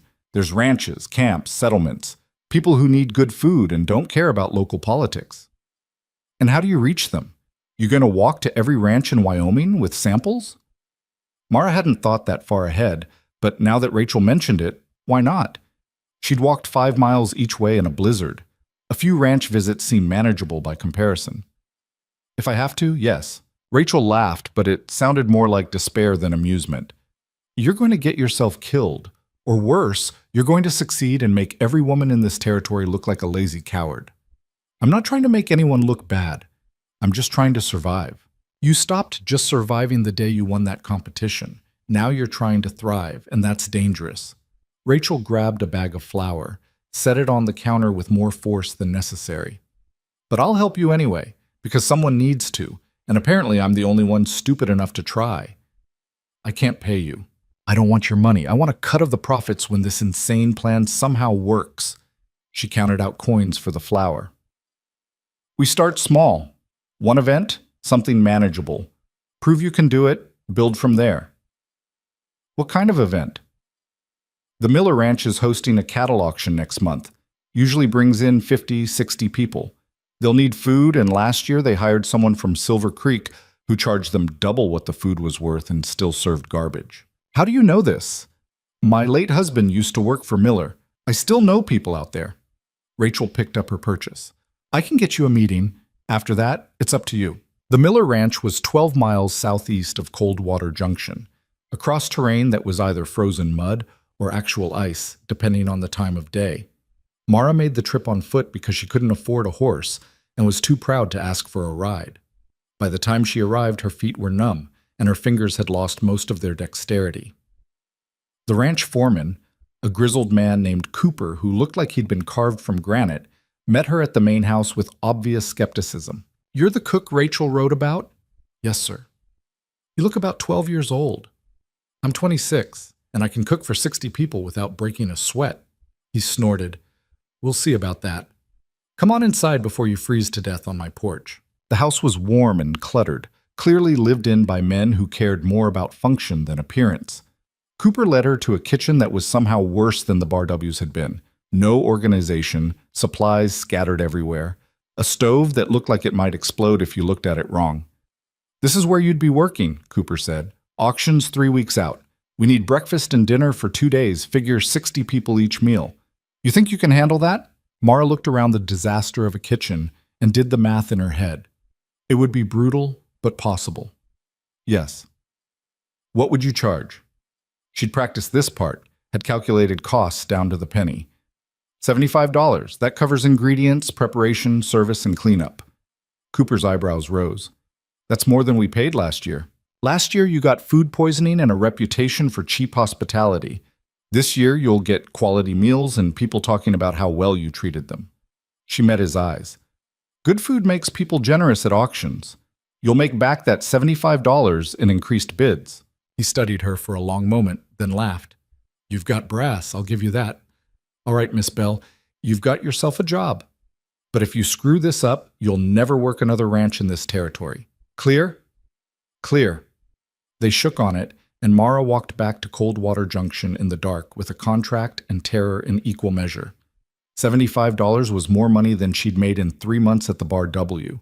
It was also enough to ruin her completely if she failed. She spent the next week planning menus, sourcing ingredients, and trying to figure out logistics. The biggest problem was transportation.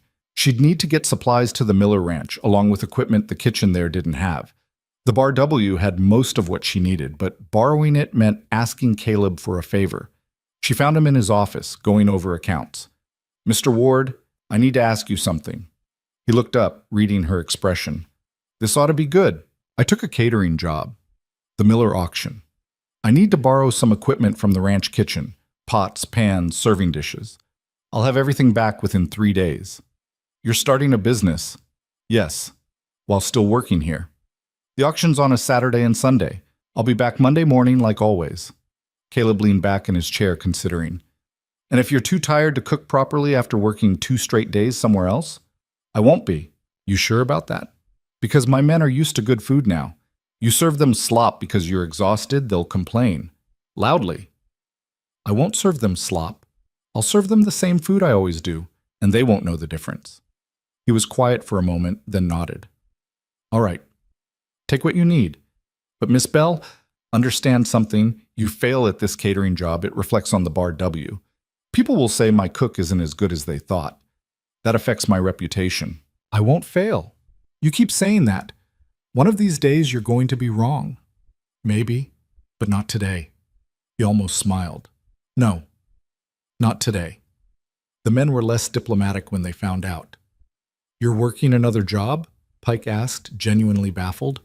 Why? We not paying you enough? You're paying me exactly what we agreed on. This is extra. But you'll be dead on your feet. Nobody can work that hard without collapsing. Then I'll be the first person to prove you wrong. Davis shook his head. You're going to kill yourself over pride. Better than dying poor. Jim helped her load the borrowed equipment into a wagon he'd convinced Caleb to loan her.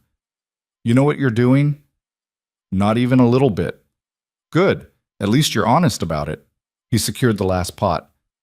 Want some advice? Always. Don't try to do everything yourself. You'll need help with cooking, serving, cleanup, hire people. I can't afford to hire people. Then find people willing to work for food and experience. There's plenty of folks in town who jump at the chance to learn from someone who won the blue ribbon. It was a good idea, but Mara couldn't imagine who in Coldwater Junction would want to help her. Everyone either hated her or was too scared of Judith to risk association. Except Rachel. Absolutely not, Rachel said when Mara asked. I have Elsie to think about. I can't just abandon her for a weekend to help you with some crazy scheme. Bring her with you. She can help too, and I'll pay you. With what money? You don't get paid until after the job. I'll pay you in food, enough to last a month. Good food, not the scraps you're making do with now. Rachel's resistance wavered. Mara had noticed the way she and Elsie had been eating lately. Thin soups, stale bread, meat only on Sundays if they were lucky. Whatever Rachel's late husband had left them wasn't much. One weekend, Rachel finally said. But if Elsie gets hurt or traumatized or turned into a social pariah by association with you, I'm holding you personally responsible. Deal. They made the trip to Miller Ranch 3 days before the auction. Mara drove the wagon with Rachel beside her and Elsie in the back, and for the first time in months, she didn't feel alone. Rachel told stories about her childhood, Elsie asked endless questions about cooking, and Mara found herself laughing more than she had since arriving in Wyoming. The work itself was punishing. Cooper had understated the kitchen's problems. The stove did nearly explode twice. The pump froze overnight, and they had to melt snow for water. One of the tables collapsed under the weight of supplies, and they had to improvise with boards and sawhorses. But slowly, Methodically, they turned chaos into order. Mara organized the space like she'd done at the Bar W. Rachel handled prep work with surprising skill, and Elsie proved surprisingly useful at tasks like peeling potatoes and fetching supplies. The first breakfast was make or break. 60 men, many of them important buyers and sellers, all expecting a meal worth the premium Cooper had paid. Mara woke at 3 in the morning and worked straight through till serving time at 7. She made everything from scratch. Biscuits, of course biscuits, but also bacon, eggs, hash browns, gravy, and coffee, strong enough to wake the dead. Simple food, but executed perfectly and served hot. The men ate like they'd been starved. Plates emptied, seconds were requested, thirds appeared. One buyer from Cheyenne pulled Cooper aside and asked who the cook was because he wanted to hire her for his daughter's wedding. By dinner that evening, word had spread. The food at the Miller auction was exceptional. People who'd planned to leave early stayed just to see what would be served. Mara made roast beef with potatoes and carrots, fresh bread, apple cobbler for dessert. She worked until her hands cramped and her feet screamed, and it was the most alive she'd felt since the competition. On the second day, disaster struck. The stove, pushed beyond its limits, finally gave up. The firebox cracked, smoke poured into the kitchen, and suddenly Mara had no way to cook breakfast for 60 increasingly hungry men. She stood there for exactly 5 seconds, letting panic wash over her. Then she got to work. "Rachel, we're cooking outside. Elsie, find me every piece of firewood on this ranch. Cooper!" The foreman appeared in the doorway. "What's wrong?" "Stove's dead. I need your best men to build me a cook fire, big enough for multiple pots. You've got 20 minutes. To his credit, Cooper didn't argue. He rounded up 4 ranch hands and they built a fire setup that looked like something from a military camp. Mara moved her operation outside, adjusting recipes on the fly to account for open flame cooking. The breakfast wasn't as refined as the previous days, but it was hot and filling and served on time. The men didn't seem to notice or care that it was cooked over a campfire instead of a stove. If anything, they seemed impressed by the improvisation. That afternoon, after the auction concluded successfully and she'd been paid in full, Cooper pulled her aside. "That was the damnedest thing I've ever seen. Stove dies, and you just keep going." Stopping wasn't an option. Most people would have given up, told me it was impossible, and asked for their money anyway. I'm not most people. "No, you sure as hell aren't." He counted out $75 in bills and coins, pressed it into her hand. "You've got 5 more jobs lined up already. Word travels fast when the food's this good." Mara stared at the money. More than she'd made in 3 months of daily labor. More than she'd ever held at once in her life. 5 jobs? Yep, 2 weddings, a ranch anniversary party, and 2 more auctions. All of them want you specifically. He grinned. "You just became the most sought-after cook in Wyoming, Miss Bell. What are you going to do about it?" The ride back to Coldwater Junction was quiet. Rachel and Elsie slept in the back of the wagon, exhausted but smiling. Mara drove with $75 in her pocket and 5 future contracts folded in her coat. She thought about the girl who'd stepped off the train 4 months ago with $43 and no prospects. Thought about every humiliation, every cold night, every moment she'd wanted to give up and get on a train heading anywhere else. She thought about Judith's face when news of this success reached town. The smile that crossed Mara's face was probably not kind, but she didn't care. She'd won the competition, survived the winter, started a business, and proved, to herself more than anyone, that she didn't need rescue. She needed opportunity. And now she had it. Coldwater Junction appeared on the horizon as the sun set, the church steeple barely visible against the darkening sky. Somewhere in that town, Judith was probably planning her next attack. Somewhere, people were whispering new rumors. Somewhere, someone was deciding Mara didn't belong. Let them. She belonged to herself now, and that was enough. The church house felt different when she returned to it that night. Still cold, still sparse, but not quite as oppressive. She built a fire, made coffee with beans she could actually afford to replace, and counted her money 3 times to make sure it was real. $75. She set aside $40 for supplies for the next jobs. Put $20 in her savings, kept $15 for immediate needs, real firewood, better food, maybe even a second blanket. She was sitting there, planning her future with a precision she'd never been able to afford before, when someone knocked on her door. It was Jim, looking uncomfortable. "Miss Bell?" Got a message for you. From who? Caleb. He wants to see you at the ranch tomorrow, says it's important. Did he say what about?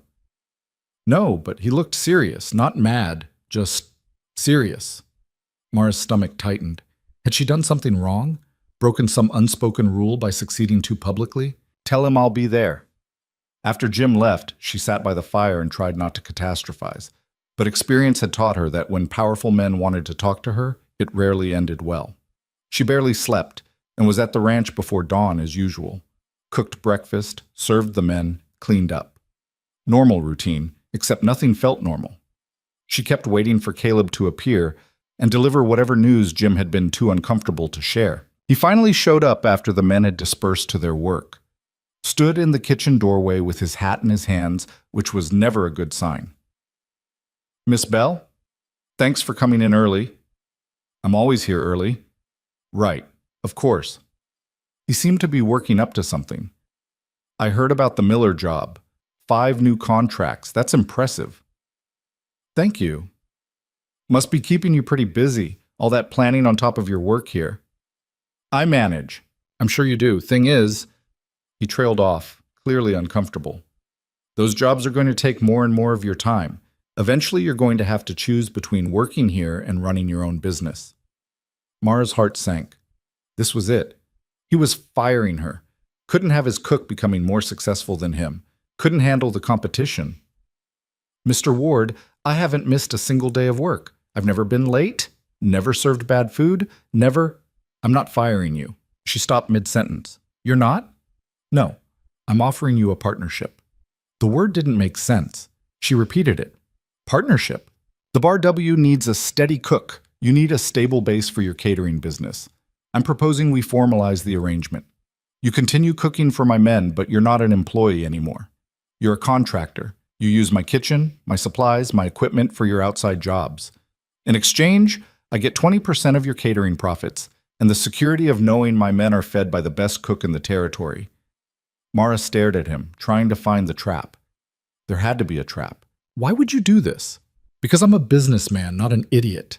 You're going to succeed with or without my help. This way, we both profit. He met her eyes. And because you've earned it. You walked through a blizzard, saved a man's life, won a rigged competition, and just pulled off a major catering job while most people said you'd fail. I'd be a fool not to invest in that kind of determination. 20% seems high. You're using my kitchen, my equipment, my ranch's reputation as a base. 20% is fair. He was right, and they both knew it. Having access to a fully equipped kitchen would save her hundreds in setup costs. Using the Bar W's name would lend her credibility with potential clients. And 20% of something was better than 100% of nothing. 15%, she countered. 18.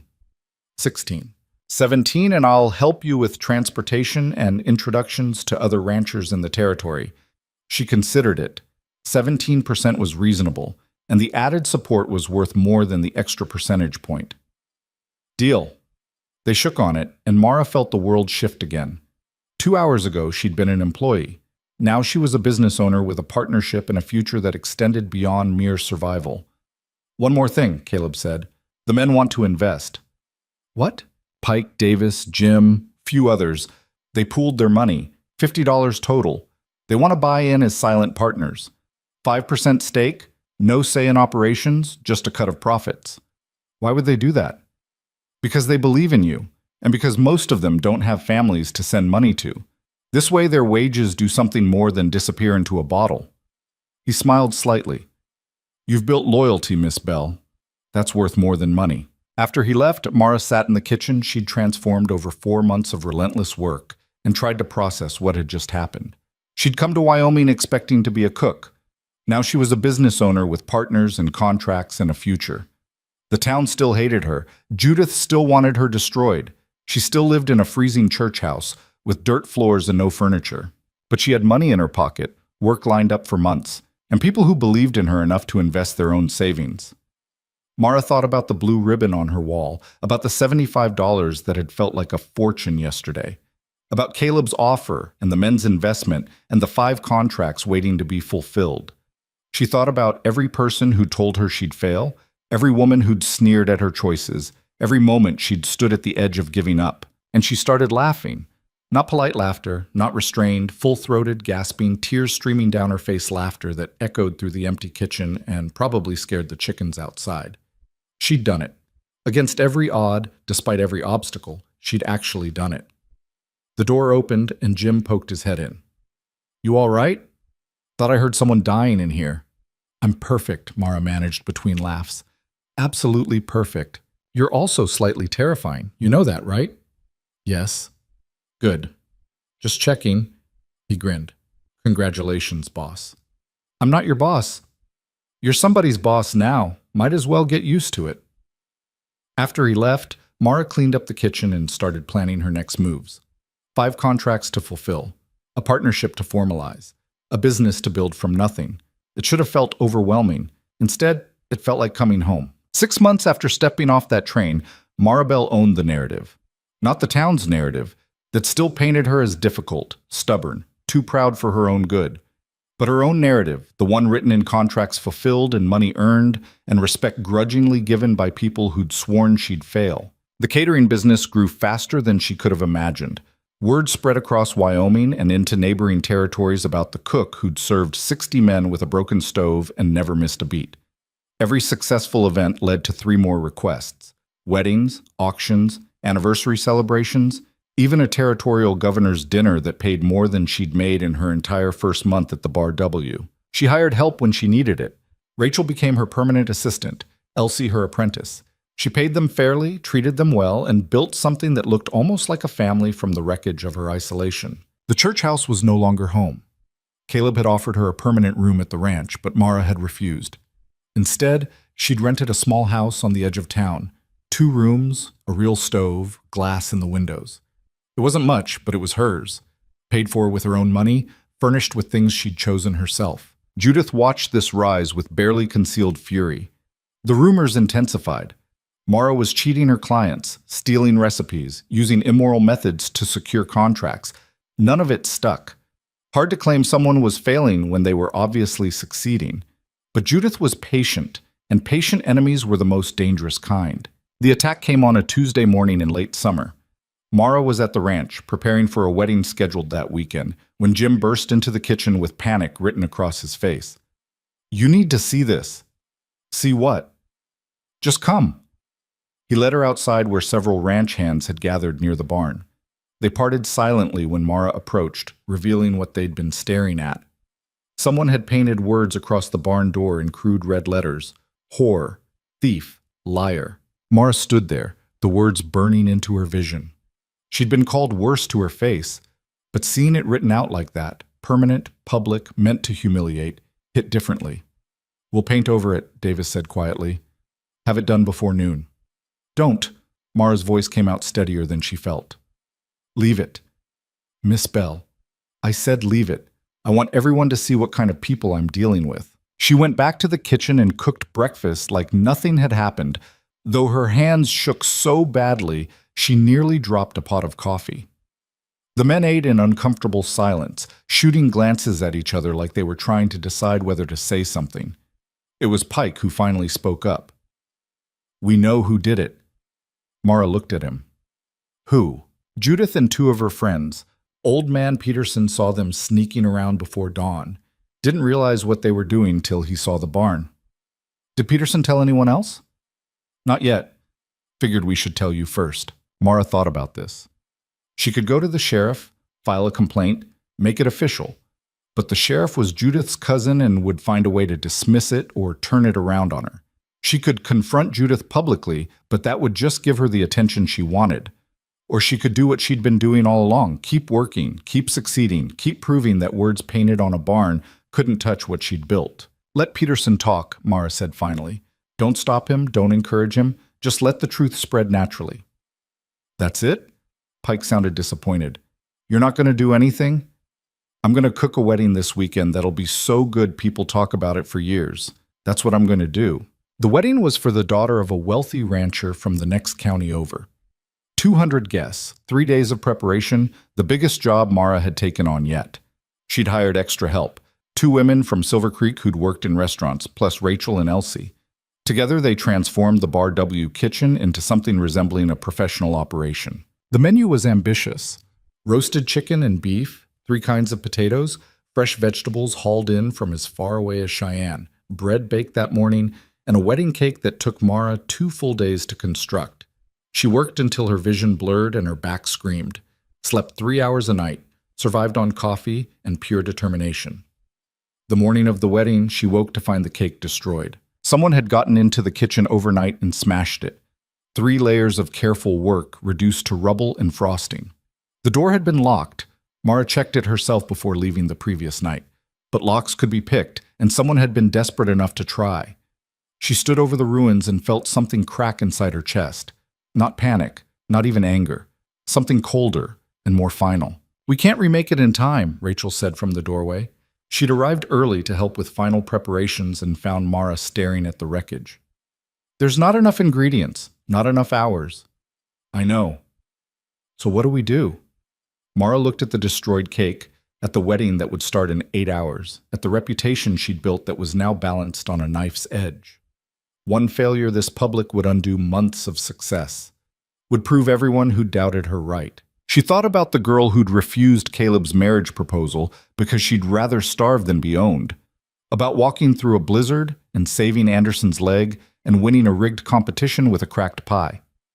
"We adapt," she said. Instead of a traditional wedding cake, Mara made individual fruit tarts. Dozens of them, each one perfect, arranged on a tiered display that was actually more impressive than the cake would have been. It took every spare hand in the kitchen working at full speed, but they finished with 20 minutes to spare. The wedding was flawless. The food drew compliments from every table. The bride cried happy tears when she saw the tarts. The groom's father pressed an extra $50 into Mara's hand and asked her to cater his son's business partner's wedding in the fall. And when Judith showed up, because of course she showed up, probably expecting to witness Mara's humiliation, she found success instead of failure, triumph instead of disaster. Their eyes met across the celebration. Judith's face went through several expressions: surprise, confusion, and finally something that looked almost like fear, because she'd played her best card and Mara had survived it. After the guests left and the cleanup was finished, Mara sat on the porch of the main house and watched the sunset. Her whole body ached. She couldn't remember the last time she'd eaten a full meal, but she'd done it. Again. Caleb found her there. "Hell of a day. You could say that." "I heard about the cake, about what happened." "News travels fast. Always does." He sat down beside her, which he rarely did. Caleb wasn't much for casual conversation. "Peterson's been talking. Whole town knows Judith destroyed your work. Some people are calling for consequences." "What kind of consequences?" "Social ones, mostly. Women are refusing to include her in church activities. Henshaw banned her from the mercantile for a week. Small stuff, but it adds up." Mara absorbed this. "I didn't ask for that." "Didn't have to. People saw what she did and made their own judgments." He was quiet for a moment. "You're changing this town, Miss Bell, whether you mean to or not." "I'm just trying to work." "No, you're doing more than that. You're showing people what's possible when someone refuses to accept limitations." He stood, brushed off his pants. "My sister's furious, by the way. Says you've made life harder for every woman in Coldwater Junction by setting impossible standards." "Standards aren't impossible just because they require effort." That's what I told her. She didn't appreciate it. He headed for the door, then paused. "The partnership's working out well, better than I expected. Your cut this month is going to be substantial." After he left, Mara stayed on the porch until full dark. She thought about the destroyed cake and the successful wedding and Judith's face when her sabotage failed. Thought about 6 months of relentless work and the business she'd built from nothing but skill and stubbornness. She thought about standards and limitations and the difference between the two. The next morning, Mara did something she'd been avoiding for months. She went to see Judith. The Ward family home was the nicest in Coldwater Junction. 2 stories, painted white, with actual curtains in the windows. Mara knocked and waited, her heart hammering. Judith answered the door herself. When she saw who it was, her expression cycled through shock, anger, and something that might have been shame before settling on defensive hostility. "What do you want?" "To talk." "I have nothing to say to you." "Then just listen."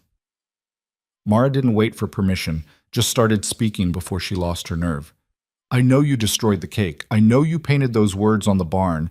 I know you've been spreading rumors and sabotaging me since the day I arrived. I'm not here for an apology. I'm here to tell you it's over. Mara kept her voice level.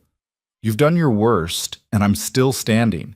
You can keep trying to destroy me, but all you're doing is destroying yourself.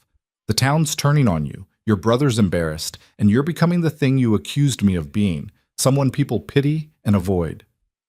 Judith's face had gone pale. You think you're so much better than me. I don't think I'm better. I think I made different choices and got different results. Mara softened her tone slightly.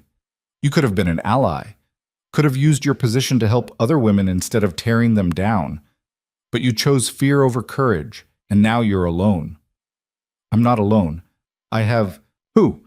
Friends who only stick around because they're afraid of you? A brother who's disappointed in you? A town that's finally seeing you for what you are? Mara took a breath. I didn't come here to gloat. I came to tell you that I forgive you, not because you deserve it, but because holding on to anger is exhausting, and I have better things to do with my energy. She turned to leave, then paused. And Judith? If you ever want to learn how to actually cook instead of just competing, my door's open. I could use someone with your organizational skills. Pays good, works hard, and you'd have to check your pride at the door. But the offer stands. Mara walked away without waiting for a response. She didn't know if Judith would take the offer. Probably not. Pride was a difficult thing to swallow, and Judith had been choking on hers for too long to suddenly develop a taste for humility. But the offer was real, and Mara meant it. Because she'd learned something in 6 months of fighting for her place in this hostile town. Enemies were exhausting, but allies were invaluable. And sometimes the person fighting you hardest was just someone who'd never been shown a different way. A week later, Mara received a letter. No return address, just her name written in careful script. Inside was a single sentence. I'll think about it. Jay. It wasn't acceptance, wasn't even an apology. But it was something. A crack in the armor, a possibility of change. Rachel found the letter on the kitchen table and read it with raised eyebrows. You offered Judith a job? I offered her an option. Whether she takes it is up to her. That's either the most forgiving thing I've ever seen or the craziest. Haven't decided which. Could be both, Mara said, echoing words she'd spoken months ago to Jim. The summer faded into fall, and with it came a rhythm Mara had never experienced before. Stability. Not the stagnant kind that came from giving up, but the solid kind built on consistent success. She cooked for the ranch, catered events across the territory, saved money, made plans. Anderson, fully recovered and back to work, had started courting a girl from Silver Creek. He asked Mara to cater the wedding, blushing furiously while making the request. Course I will, she said. But you're paying full price, no friendship discounts. Wouldn't dream of asking for one. You saved my leg and my life. Least I can do is pay fair rate for your cooking. The wedding was small and sweet, nothing like the elaborate affairs Mara had been doing lately, but it felt more meaningful somehow. She made Anderson's favorite biscuits, and when he teared up tasting them, she had to turn away and pretend she had something in her eye. Jim found her in the kitchen afterward, cleaning up. You getting soft on us, boss? I'm not your boss.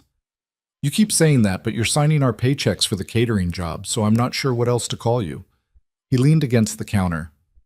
There's talk, you know. There's always talk. Different kind of talk. About you maybe opening a real restaurant. Proper building, regular hours, the whole thing. Mara had been thinking about it. She had money saved now, more than she'd ever imagined having. Enough to lease a building, buy equipment, hire staff. Enough to turn her mobile operation into something permanent. Maybe, she said. Someday. Why not now? You've proven you can do it. Got the customers, got the reputation, got the skills. Because I'm not ready yet. You walked through a blizzard after being in town one day. You weren't ready for that either. That was different. That was survival. This is... She struggled to find the words. This is building something that lasts. I want to make sure I do it right. Jim nodded slowly. Fair enough, but don't wait too long. Opportunities don't hang around forever. That night, Mara sat in her small house and did the math. She had $800 saved. A building lease would cost $50 a month. Equipment, another $300. Staff wages, supplies, licenses. It added up fast. She'd need at least 1,500 to open properly, and that was if nothing went wrong, which meant another year of catering, maybe two. Unless she took on a loan, but debt scared her more than poverty ever had. She was still calculating when someone knocked on her door. Late for visitors, but not unheard of. She opened it to find Caleb standing there, hat in hand. "Mr. Ward, something wrong?" "Opposite, actually. Got a proposition for you." She let him in, poured coffee, waited. "I've been thinking about expansion," Caleb said. "The ranch is doing well, but there's empty buildings in town. Old hotel that's been sitting vacant for 5 years. Owners in California, doesn't care what happens to it." "All right. I'm thinking of buying it, fixing it up, turning it into something useful." He met her eyes. "Restaurant on the ground floor, rooms for rent upstairs. You'd run the restaurant, keep whatever profits you make. I'd take rent from the rooms and charge you minimal lease on the kitchen space." Mara stared at him. "Why would you do that?" "Because I've got money sitting in a bank doing nothing, and you've got skills being wasted on the road. This way, we both win." He pulled out a paper, unfolded it on her table. "Here's the numbers. You'd pay $100 a month in lease, which is half what anyone else would charge. In exchange, you'd feature Bar W beef on the menu and give my guests preferential seating. Everything else is yours." She studied the numbers. They were generous, almost suspiciously so. "What's the catch?" "No catch, just business." He stood to leave. "Think about it. No pressure, no deadline. But the offer's real, and it's not going anywhere." After he left, Mara looked at the numbers until they blurred. $100 a month was manageable. The visibility of a restaurant in town would bring in customers she couldn't reach with catering alone. And having Caleb as a business partner meant protection from the kind of harassment Judith had been dishing out. It was a good deal, too good maybe. She thought about the marriage proposal he'd made 6 months ago, how she'd turned him down without hesitation. Wondered if this was another kind of proposal, dressed up in business language. Then she thought about how he'd never pressured her, never held her refusal against her, had actually helped her succeed. About the partnership they'd built that was worth more than money. Maybe some men were capable of respecting boundaries. Maybe some offers really were just business. 2 days later, she told him yes. The renovation took 3 months. Mara worked with builders and decorators, choosing every detail herself. Light walls to make the space feel bigger, sturdy tables that could handle ranch hands and fancy guests alike. A kitchen 3 times the size of what she'd been working with. She hired Rachel as head server and Elsie as kitchen assistant. Brought in 2 more cooks from Silver Creek, both women who'd been working in hotels for terrible wages, and jumped at the chance to work somewhere they'd be valued. Opening day was chaos. They'd advertised in 3 territories, and people came from as far as Montana to try the food from the cook who'd won the blue ribbon and survived the blizzard. The restaurant sat 40, and they served over 100 before finally running out of everything. Mara cooked until she couldn't stand anymore, then kept cooking anyway. Made her biscuits, of course, and the beef that had made the Bar W famous, and pies that reminded people why she'd won that competition. By closing time, she'd made more money in 1 day than she used to make in a month. Jim showed up as she was counting the receipts, too tired to process what the numbers meant. "You did it." "Did what?" "Built an empire." "This is just the start. You know that, right? In 5 years, you'll have restaurants across the territory. In 10, maybe the whole country. Let's start with surviving the first month." "Nah, you'll survive. You always do." He grinned. "That's kind of your thing." The first month became 3, then 6. The restaurant developed regulars, ranch hands who came for the familiar food, traveling businessmen who'd heard the reputation, families saving up for special occasions. Mara learned to delegate, to trust her staff, to run a business instead of just being a cook. She still worked too hard, still pushed herself past reasonable limits. But now she had help, had people who believed in what she was building and wanted to be part of it. Judith never took the job offer, but she did stop actively sabotaging. They developed a cold detente, passing on the street with nods that weren't quite friendly, but weren't hostile either. It was enough. 1 year after stepping off that train, Mara stood in her restaurant and took stock. She owned a business, had staff who depended on her and partners who respected her, had money in the bank and a future that extended beyond survival. The town still wasn't sure what to make of her. Some saw her as an inspiration, others as a threat, but increasingly they just saw her as part of the landscape, the woman who ran the restaurant, who'd proven you could make your own way if you were stubborn enough. Rachel found her during a quiet moment between lunch and dinner service. "You look contemplative." "Just thinking." "About what?" "About how different everything is from a year ago. How I thought I was coming here to cook and ended up building something bigger than I'd imagined." "You thought you were coming here to survive," Rachel corrected. "The building part was just you refusing to accept limitations." Mara thought about that. About the girl who'd stepped off the train with nothing but a carpet bag and determination. About every moment she could have given up and chose not to. "I didn't refuse limitations," she said slowly. "I just refused to let other people define what mine were." "Is there a difference?" "Yeah. One's about rebellion, the other's about knowing your own worth." Mara smiled. "Took me a while to figure that out." The dinner rush started, pulling them both back to work. Mara moved through her kitchen with practiced efficiency, directing her staff, adjusting seasonings, making sure everything that left her kitchen was perfect. She thought about Caleb's initial prediction, that she'd fail within a week, about Judith's certainty that she didn't belong, about every person who'd assumed she'd eventually give up and accept the limitations they tried to impose. She'd proven them wrong, but more importantly, she'd proven herself right. Had demonstrated that being good at what you do wasn't arrogant, wasn't threatening, wasn't something to apologize for. It was just a fact, and facts didn't need permission to exist. Years later, when people asked how she'd built her success, Mara would struggle to explain. It hadn't been one moment of brilliance or a stroke of luck. It had been 1,000 small decisions to keep going when stopping would have been easier, to do good work even when no one was watching, to refuse the easy path of marriage and security in favor of the hard path of independence and uncertainty. It had been waking up every morning and choosing herself over and over until the choice became habit and the habit became identity. The restaurant thrived, expanded to include a bakery, then a catering hall. Other women started businesses too, inspired by Mara's example, or just emboldened by the possibility she'd proven existed. Coldwater Junction slowly transformed from a place that crushed ambition into one that cautiously nurtured it. Mara never married, had offers over the years, some genuine, some opportunistic, but turned them all down. Not because she was against marriage, but because she'd learned that partnership should enhance your life, not define it. And she'd already built partnerships that mattered, with Caleb, with Rachel, with the community she'd forced to accept her. Elsie grew up learning to cook and manage a business, eventually taking over the catering side of operations when Mara decided she'd rather focus on the restaurant. Rachel remarried a few years later to a rancher who appreciated her sharp mind and sharper tongue. Even Anderson and his wife became part of the extended family Mara had built, from scraps of kindness and mutual respect. As for Judith, she eventually left Coldwater Junction for a bigger town where no one knew her history. They exchanged one letter years later. Judith wrote that watching Mara succeed had been the hardest and most valuable lesson of her life, that she'd spent years being small out of fear and was finally learning to be otherwise. Mara wrote back, "Fear is natural. Letting it make your decisions is optional."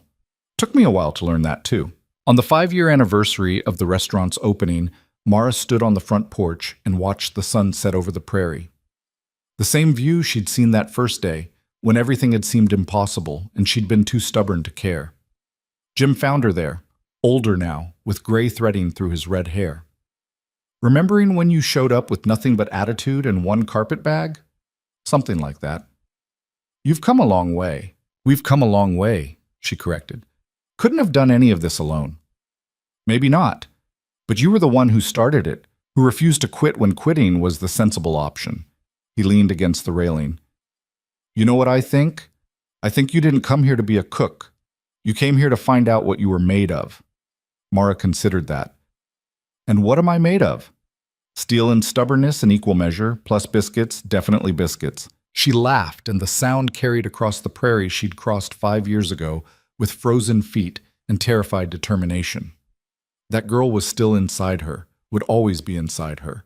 But she'd been joined by other versions, the woman who'd saved a man's life, who'd won a rigged competition, who'd built a business from nothing, who'd learned that proving yourself to others mattered less than proving yourself to yourself. The restaurant door opened behind them, releasing warmth and the smell of fresh bread and the sound of people talking over good food.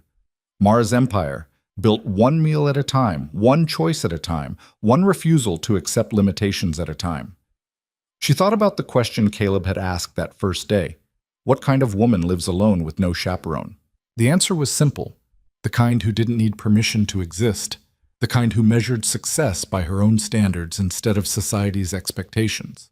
The kind who'd rather freeze in a church house than warm herself in a marriage built on obligation. The kind who knew her worth and refused to negotiate it down for the comfort of others. Maribel had arrived in Coldwater Junction with nothing but grit and a promise of work. She'd been offered marriage and chose independence. The town had turned on her, tried to break her, done everything possible to force her into a more acceptable shape. Instead, she'd reshaped the world around her. Not through force or manipulation, but through the simple, radical act of being undeniably good at what she did and refusing to apologize for it. By proving that competence wasn't threatening, that ambition wasn't unfeminine, that a woman could build an empire with the same tools available to men, skill, determination, and the courage to keep showing up even when failure seemed certain. The sun finished setting, painting the sky in shades of orange and purple. Mara stood there a moment longer, then headed inside to help with the dinner rush. There was work to do, always work to do. But now it was work she'd chosen, in a place she'd built, surrounded by people she'd gathered around her like family. She'd never needed rescue. She'd just needed a chance. And she'd taken that chance and turned it into a legacy that would outlast all of them, proof that the world belonged to those brave enough to claim their place in it, regardless of who said they didn't deserve one.